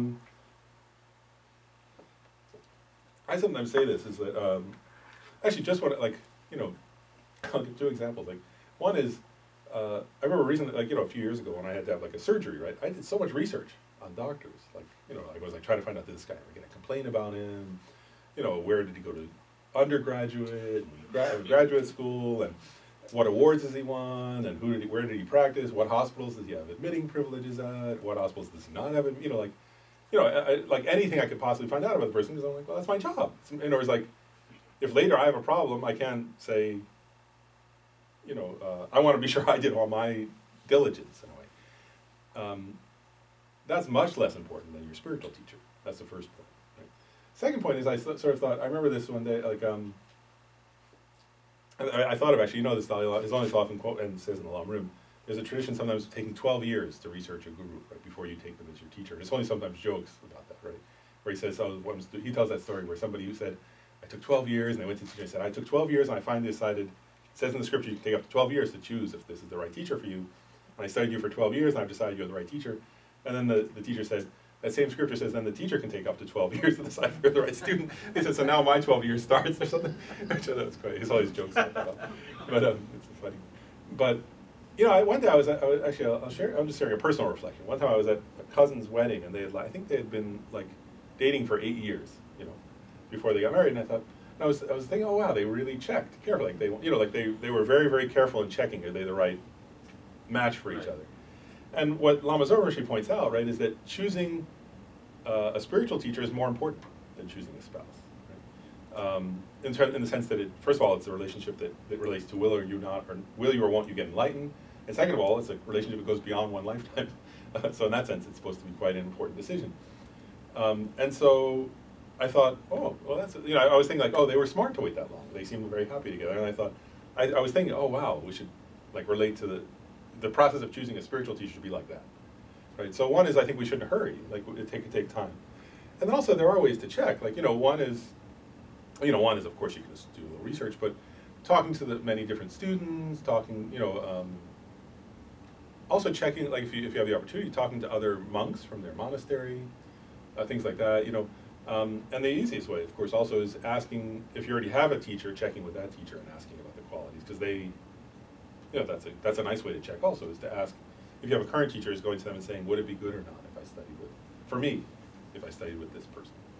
So, and I'm just saying you could do all of it. I mean, ideally you would do all the above, and then you would use your own logic, you would use your own, also your own emotion.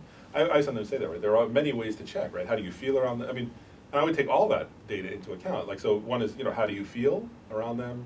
What's your emotional sense of them? What's your intellectual understanding of them? What does research show about them? And then if you ask around, right, what do other people tell you about them? And again, we can only relate, as you're saying, in a way, we can only relate with what we can relate to. As we don't have extrasensory perceptions who can say, oh, I see that this or that, in some kind of mystical way necessarily, right? In some of the ancient stories, there are people who had that, right, where they would have these dreams, and where they would see the person, and suddenly they would transform into Manjushri there, and then transform back, and and they had some like extrasensory ability. We don't have that, right? But we can do all the research within our realm. And again, part of it is like, I use the analogy of the time I had the surgery to say it's like the doctor though, right? Whereas that we have to do our own, we have to take it seriously and do as much research as on our level that's humanly possible, right, as part of the responsibility. And then we have to make our best. Then there comes a point where we have to also make a decision. But to make that decision without doing as much research as we can is not responsible. And that's what His Holiness is saying, right? Whereas then that if you do that and then later you have some terrible regret, that's a mistake, so go slow. It's also an ongoing process. Well, actually, in a way, not. Like that's in this what That's this is true. saying. It's not really an ongoing process. I mean, it is up to the point you take them as your Even teacher. Lama Zopa Rinpoche says that if you need to sever your relationship, to do it in a respectful way. Oh, yeah. And so it's not that uncommon. He brings it up. The idea, though, I guess, just to be clear, the idea is that the advice in the Lam Rim and the advice that Lama Zopa Rinpoche gives is to put as much effort and put as much clarity as you can up front. That's all. To do your best diligence up front, because that's better than having to have a problem later. That's definitely true. But yes, I mean there are cases where something happens, and but it's definitely better to check up front as much as we can. But then once they're your teacher, you need to see activities as enlightened that may, from other perspectives, not appear to be enlightened. You have to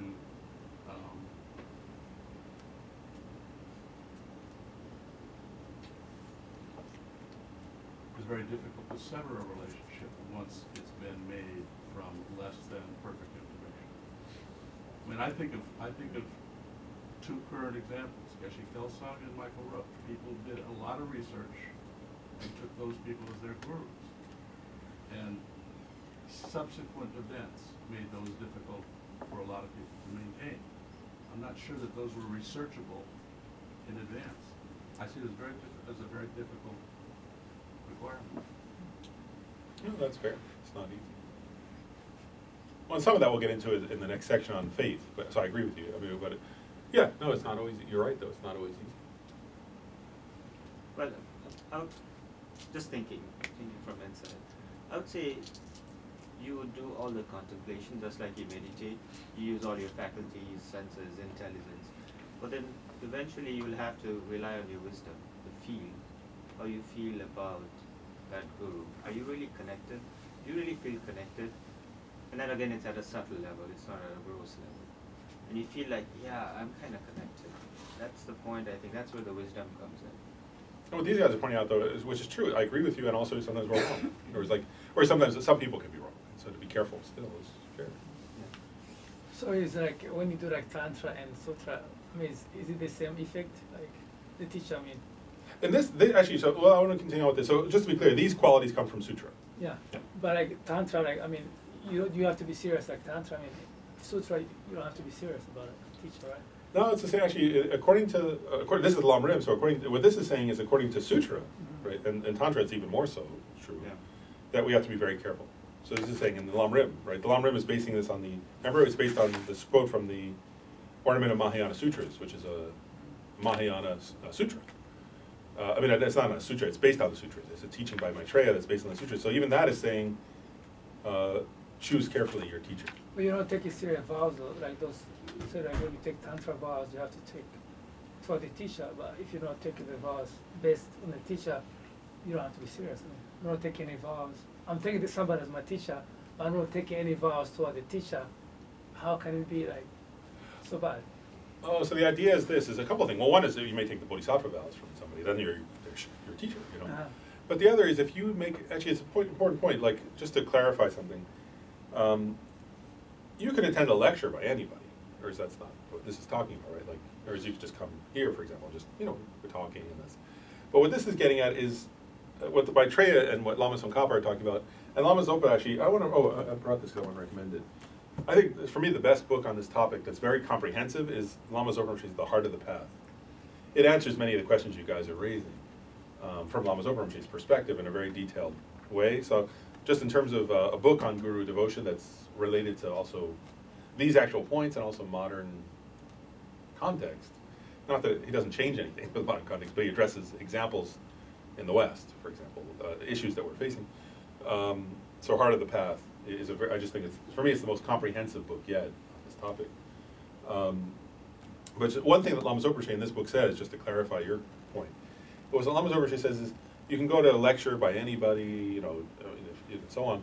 But then he talks about there's an internal point though, where if you're listening to somebody, he says even if it's one verse of Dharma, so that, in other words, there has to be two qualities where they become your guru in that sense. One is they teach you one verse of Dharma, but the other is that you have to, in your own mind, have the decision or the discrimination where you think this person is my spiritual teacher, and then you establish that relationship, and that relationship goes from lifetime to lifetime. Is what Lama Rinpoche is pointing out. So he says, so you can go to lectures by anybody, and that's not establishing that relationship. But even if you don't go to a tantric initiation, so just to answer your question, let's say the person is teaching on renunciation, for example, right? If they're teaching on renunciation and you have the discrimination in your mind, wow, that teaching benefits my mind, that person's my spiritual teacher, then you've established that kind of relationship. That's what Lama Rinpoche is. So again, because it's a dependent rising, there has to be two things, right? One is from the teacher side, teaching, the activity of teaching, but the other is from the other person's side. There has to be this moment. So if you're so for example, let's say Khensa Rinpoche's teaching, right? One person could just be there going, "This is interesting. I want to hear a Tibetan Lama. I'm kind of curious what Tibetans talk about." That's not doing that. But if somebody else is listening to Khensa Rinpoche and says, "Wow, this is helping my mind. He's my spiritual teacher." So that's one way.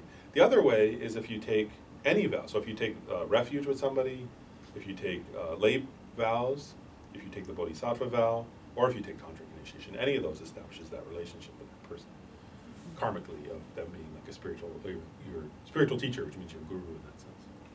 Does that make sense? That's what Lama Rinpoche says. So taking any of those like vows from the person, including layperson vows, for example, or just hearing one verse of Dharma and thinking, I take this person. Right? That's my discrimination. Like, any of those, and you establish a relationship with that person, of them being your guru or teacher or Lama, or whatever you want to call it. But theoretically, before you have that thought, you have done this analysis. In theory, yeah, says. as best theory, you can. You've done this analysis before you have that thought. Mm-hmm.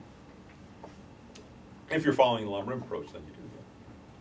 You can have that thought with multiple teachers. Yeah, yeah, right. And some people have one teacher, some people have 100 teachers. And that's up to the person. That's up to an individual choice. We'll get into later what Lama Tsongkhapa advises about that, but it's up to you how many teachers you want to have. So what if like the teacher give you advice, and then you stop following the teacher, and then you finish all the advice, and then you stop following the teacher, and then you stop becoming your teacher? Well, let's wait and get it. Let's get to Lama Tsongkhapa's answer there, because I don't want to answer it just theoretically. Lama Tsongkhapa says what his own answer says. So let me give his answer, not mine. Okay. That's better. Okay, let's cover a little more. Let's see if we can do. So actually, let's go through these. So, okay, so the first one was ethical, right? Discipline, which means ethics. And these first three are the three higher trainings. And from the Theravadan part of the practice, or it's common. There is also in the Mahayana, so it's common. These are common. But so the first one is discipline, right, which means ethical.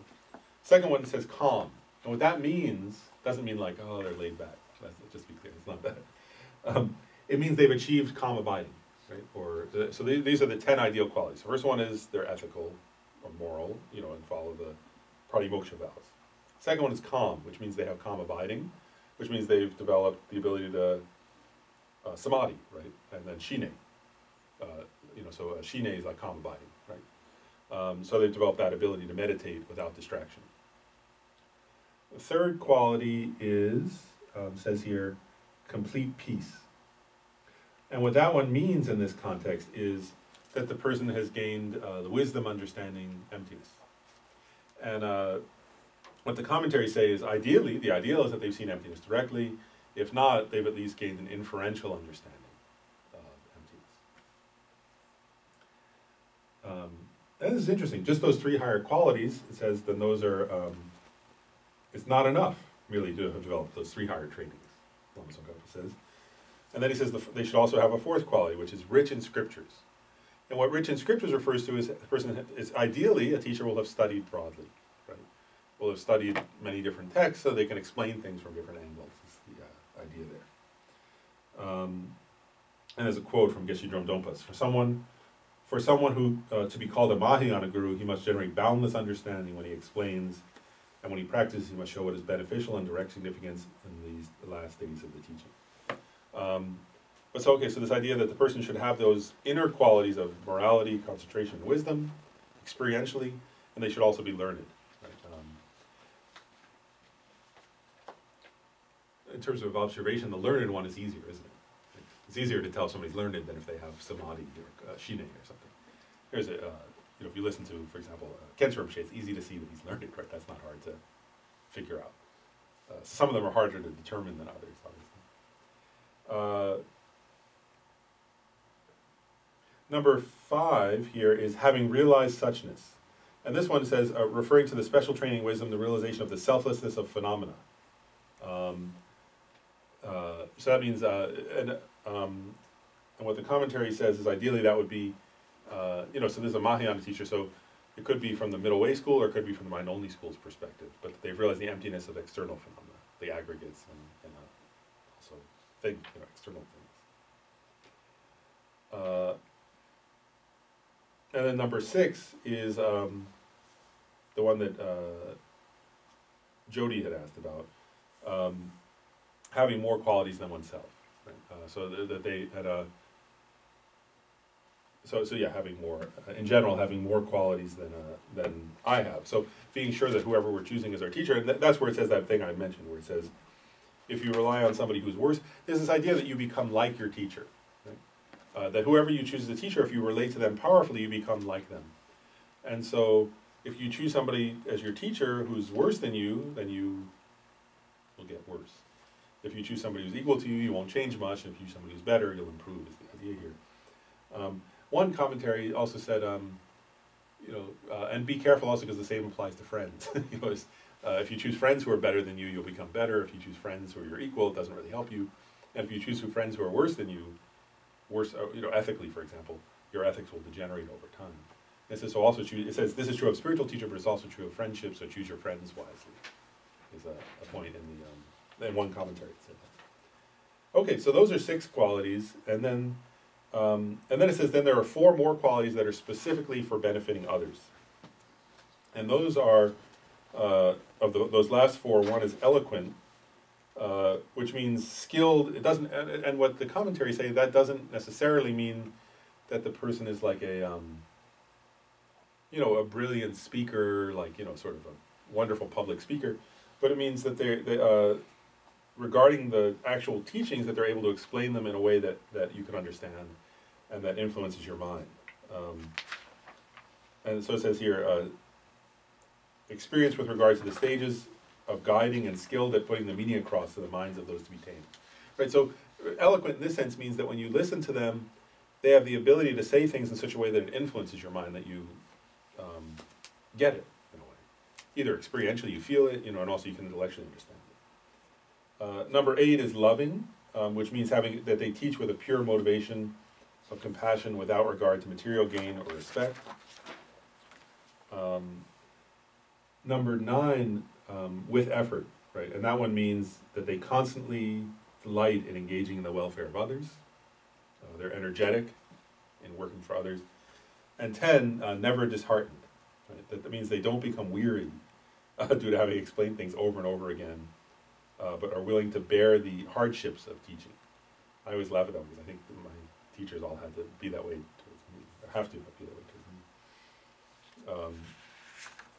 Okay, so those are the 10 ideal qualities. Actually, if you look at those carefully, what you'll notice is some of those actually are not difficult, actually at all, to tell for oneself, right? Like, some of those are much easier to judge in somebody else. Like, for example, are they eloquent? In other words, can I understand what they're saying and does it influence my mind?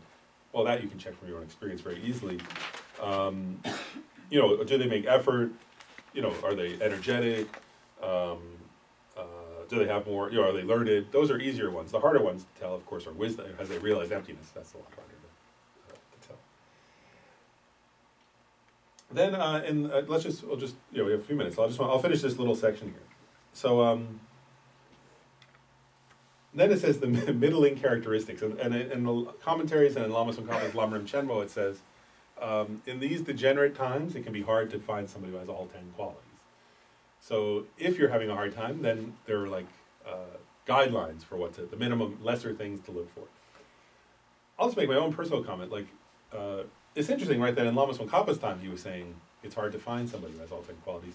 I personally, just my own personal opinion, is that then we're very lucky, right? Because I actually think that it's not so hard right now to find people who obviously have all 10 qualities. Actually, I think if you read the histories of Buddhist history, I think this is a uniquely wonderful time. you know, that we have someone like His Holiness the Dalai Lama on this planet, who so, you know, or Lama Zopa. There are some teachers who you look and you just say, actually, it doesn't seem at all difficult to find. I feel the same way. I mean, just reading and just listening is enough. You don't need to have a physical presence. Well, according to teachings, you have to meet those people. So go see the Dalai Lama, like you planned. You said you're going. You should go. Unless I'm doing a tantra. So you should go see this on. But anyway, so I just want to say that actually, if you read the histories, there are times where it was almost impossible to find somebody who had those qualities. And I think we're in a time where actually there are, you know, I think for some karmic reason, which we're very fortunate, there are numerous teachers on this planet right now who it's not even hard to see they have those 10 qualities, and they are consistently over many years ethical and loving and selfless and incredibly energetic and incredibly generous and kind. So I think we're in a very unique time, and also therefore, you know, it's not that hard to find those kind of teachers in the world, at least. Maybe we can't spend time with them all the time, but they're around. And also then, so we're very lucky, and so we shouldn't, one is we should take advantage of that, and the second is we shouldn't then settle for somebody who's, you know, doesn't have a good deal of qualities. But then, okay, middling character. So those were the ideal teacher would have all 10. Then it says then middling. The middling teacher would have 5 of 10. Which of those 5? So this comes from Geshe Potawa, who was one of the early Kadampa teachers in the lineage of Atisha. So Geshe Potawa said, the 5 for a middling level of teacher is, first you should have those 3 higher trainings, right, which we talked about, so ethics, concentration, or, you know, calm abiding, and wisdom. And they should have realized suchness, and they should have a loving heart. And he says, he gives examples where he says, these 5 are the main thing. And then he gives some examples where, you know, if teacher, like he gives one example of one teacher who was not at all eloquent or something, but had those qualities so that people, the disciples, therefore their minds changed, is what he's saying, right? Because the disciples, because the master had those qualities, even if he wasn't eloquent or didn't have some other thing, that was enough to have the students really transform, and that's what's important. Right? And then they say the minimum characteristics. So it says, even if it's difficult due to the times to find someone who has the complete characteristics like that, it is said you should not rely on anyone whose faults are greater, or whose faults and positive qualities are equal, but at least someone whose positive qualities are more than their bad qualities, which seems like good advice, right? Dr. Lauren, I had a question. So on the 5 of 10, the middling characteristics, it says, although he's not eloquent, whenever you are in his presence, you benefit. What does that mean? Like, is this something to do with the energy rather than? No, what that means really the meaning, when they say benefit, especially Geshe Potawa, like this is important actually, because actually I want to say something about that, because like especially I'm basing this more not on the commentaries but on my own experience of knowing people who've gone through this, is that like sometimes people think that what matters, and like I have a friend in California who talks about this. We often talk on the phone. He often says it, like a friend in California who talks about like people who are like, so like he was telling me about some friends of his, for example, who go to like teachers who are very charismatic, and then people go there and they feel some energy and they feel like, oh wow, because the person's very charismatic, or they have like a very either like a powerful presence or something. And then he said, then, you know, like his friend says, oh, come with me. And he went and he said, what he was teaching actually was not Buddhism. You know, it's like he was presenting it as Buddhism, and it wasn't even correct teachings or something. And so it's not that, actually. And what Geshe Potawa is getting at here, I think, is that when he says benefit, it means our afflictive emotion should decrease. So it means that our pride, our desire. That's going to be momentary. Like if a Rinpoche is here for an hour I'm supposed to feel that way. But as soon as I walk out from here, I'm a normal person again. Well, let me explain, because this is an important point, actually. I'll say this in terms of realization, actually. It's quite important because, like, in other words, because there's a difference, and I just want to point out the difference between the two. One is sort of like there can be, because I mean, both valid teachers and invalid teachers, there's teachers who are just wrong, you know, and off, like way off track, can really give you a high. Some people have this, like, can be charismatic, or they have some kind of mundane ability to get like. So that's, in my opinion, I'm not sharing my own opinion, that's not a really useful criteria, like, that I felt like really cool around them, or that it was like, but what this is getting at, I think, so I'll just say my own view, because this comes from the teachings actually, is that that's different from something else, which is sometimes like a teacher who has a realization of a given topic. And I'm just give you a very simple example, like when I was early in my study of Buddhism, I'm going to give you a real example now, just a simple. There was a teacher of mine who's passed away since then, Geshe Lobsang Jampa, and he was from Ganden Monastery. And he was teaching on the Lam-rim, on the three principal aspects of the path. And he had, later I got to know him, he was a very good monk with very deep renunciation. And when he was teaching on renunciation, he was presenting the reasonings for renunciation from the Lam-rim, actually, but he was presenting them in such a way, first of all, he understood them so deeply, because he had meditated on them very deeply. And also he had realized them so deeply that I think this is what Geshe Portal was getting at, is that as I was listening to him, I started to feel some sense of renunciation, like genuine renunciation. I felt it, just because of his, it wasn't for me having any realization. It was like he was so, it was a combination of his inner, it was like, this is not something mystical actually. Like, like if you're around somebody who, like what's the way to say this? If you're around somebody who has like a deep realization of anything, actually but it could be a very mundane thing, you get some flavor of their experience through empathy. You know what I'm talking about? So my point is like, by listening to him teach, both through the reasoning he was presenting, and through just the emotional presence of being with somebody who actually experiences that thing, then you can get some experience. That's how human beings we're wired that way. This is not mystical to me. It's like, I'm trying to say it the right way. If I'm around somebody who's very excited, then I'll start to get excited. If you're really open to them and they're very excited, you start to feel excited, right? Just like example would be, my daughter yawns and I yawn too. Yeah, like that. Something. And so all I'm saying is this, is when he was teaching on renunciation, like both the reasoning, this is important, it was a combination of two factors. One is he was presenting the valid reasons from the Lam-rim to understand renunciation, but also his experience came across where I started to feel, wow, I don't care about anything in samsara anymore. Now that was very temporary, it was through his power, it was through the power of listening to him, right? But they say, actually, that's the beginning of how do you get the realization, right? Is that when it's combined, the reasoning and also the experience, then of course you have to go home and actually do your own contemplation. And then you can get back to that state and sustain it. So that's a very valuable experience. Or the same thing, like if somebody who has bodhicitta is teaching about bodhicitta, whereas you're listening, you can start to feel what it feels like to have bodhicitta, right? Now, of course, when they leave and you go home, then maybe your selfishness comes back. Right. But then you had that experience that was from the valid, and what's important though is it's not just some high. It's actually, if you check it, right, it's based on the reasonings from the teachings of the Buddha, but also it becomes experiential from that person.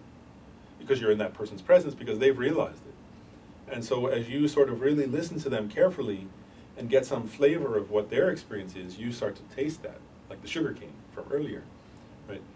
But then you have to chew it yourself and go home and make that. And so I think what Geshe Portal is getting at here is that. In other words, when he says it benefits your mind, what that means is you get some flavor of the realizations of those points from that teacher that give you some experience that then you can go use for your meditation. And then it's your responsibility to go meditate on it. So that's very different from just feeling excited or just feeling like, oh, wow, that was really powerful. Or like, it's not that. It's some feeling of like what they're teaching about, which is it has to be an actual Buddhist topic. Right, so if a person leaves and says, oh, that felt really cool, that's not this, right? What this is saying is, you left and you said, wow, like, I felt some flavor about bodhicitta. Or like, wow, my compassion that I never felt before, suddenly I felt more compassion than I ever felt before in my life, like as I was listening to them explain compassion. That's what this is getting at, it's that kind of teacher, where they can sort of give you the taste of the realization that then you can go to meditate on for yourself. So and that's very different. That's like a teacher, right? That's like a guru. And that's different than just like that they're charismatic, or that they're like, seem bigger than life, or something like that. Because that's not benefiting my mind, that's just exciting or fun. You can feel that if you see like Brad Pitt or something. I don't know who it was. You know, oh, it's exciting or something. You know, like, oh wow, I saw. You know, like, you know, I was in New York and I saw like a very minor TV star, and I was like, oh, I saw that person. Who cares? They're on a TV show. Like, what am I talking? You know, I mean, it's like some excitement. So there was, it's not that. Like, there was like, I saw the guy who was on a TV show. So what? Like, if the experience with the guru is like you saw somebody on TV, that's not it. That's not what this means. This means, so benefit your mind means you got the flavor of the realization. And then that helps your mind because you can go meditate and helps you get enlightened. So that's a quality of a guru then, and that's what gets you patahas. So actually we're talking about direct realization into something. Could it could be emptiness, it could be bodhisattva, it could be any of those, but you can actually feel it when somebody has it. Yeah, that you can have, because they, what I would say is like, actually I'll just share, and then we'll stop, I'll say the last thing. You know, actually Western psychology has got like really good research on this idea. They call it mirror neurons and resonant empathy. There's a whole field now of study where when somebody else is having a very powerful emotion, part of our nervous system's design is that we experience a lesser degree of what the other person's experiencing. So if you're around somebody who's enraged, for example, they've done studies with this, that certain neurons in your brain fire. You're talking about EI, more on the empathy side of stuff, right? It's related to that, yeah. So this idea that you have a lesser degree of what, you know, so this is true just on a very mundane level. If you're around somebody who's very angry, then you start to feel some agitation. If you're around somebody who's very anxious, you start to feel a little anxiety. And that's just how our nervous system is designed. That's just, I'm just talking from a scientific perspective. But so the idea here that we're getting at is that that's also true if you're fortunate enough to be around somebody who has the realizations of the path to enlightenment, then the most important thing is listening to their teachings and getting the reasonings, but also through that normal human process of being around them, which doesn't come on books only. Then you get some feeling of the flavor of that because you're around the person who's like that. And that's one of the benefits of spending, when people talk about being around someone like Iswanis Dalai Lama, right? It's not just the high of excitement that he's famous, it's also his inner qualities of compassion, for example, come across, is the idea. Yeah, so actually, so His Holiness would say something along the lines, saying you start perceiving object as it is, as you get closer to understanding of emptiness. So you look at, or you are into calm abiding and you're into meditative state more, and you start looking at things as it is. So you start looking at anger as it is in other person as well as yourself. So if you go around a bunch of guys with a lot of anger in there, you start feeling it.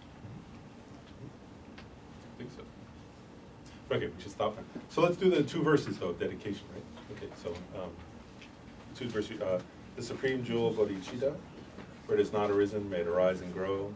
Where it has arisen, may it not decrease, but increase more and more. In the snowy mountain paradise, you the source of good and happiness, all-powerful Chenrezig Tenzin Gyatso, please remain until samsara.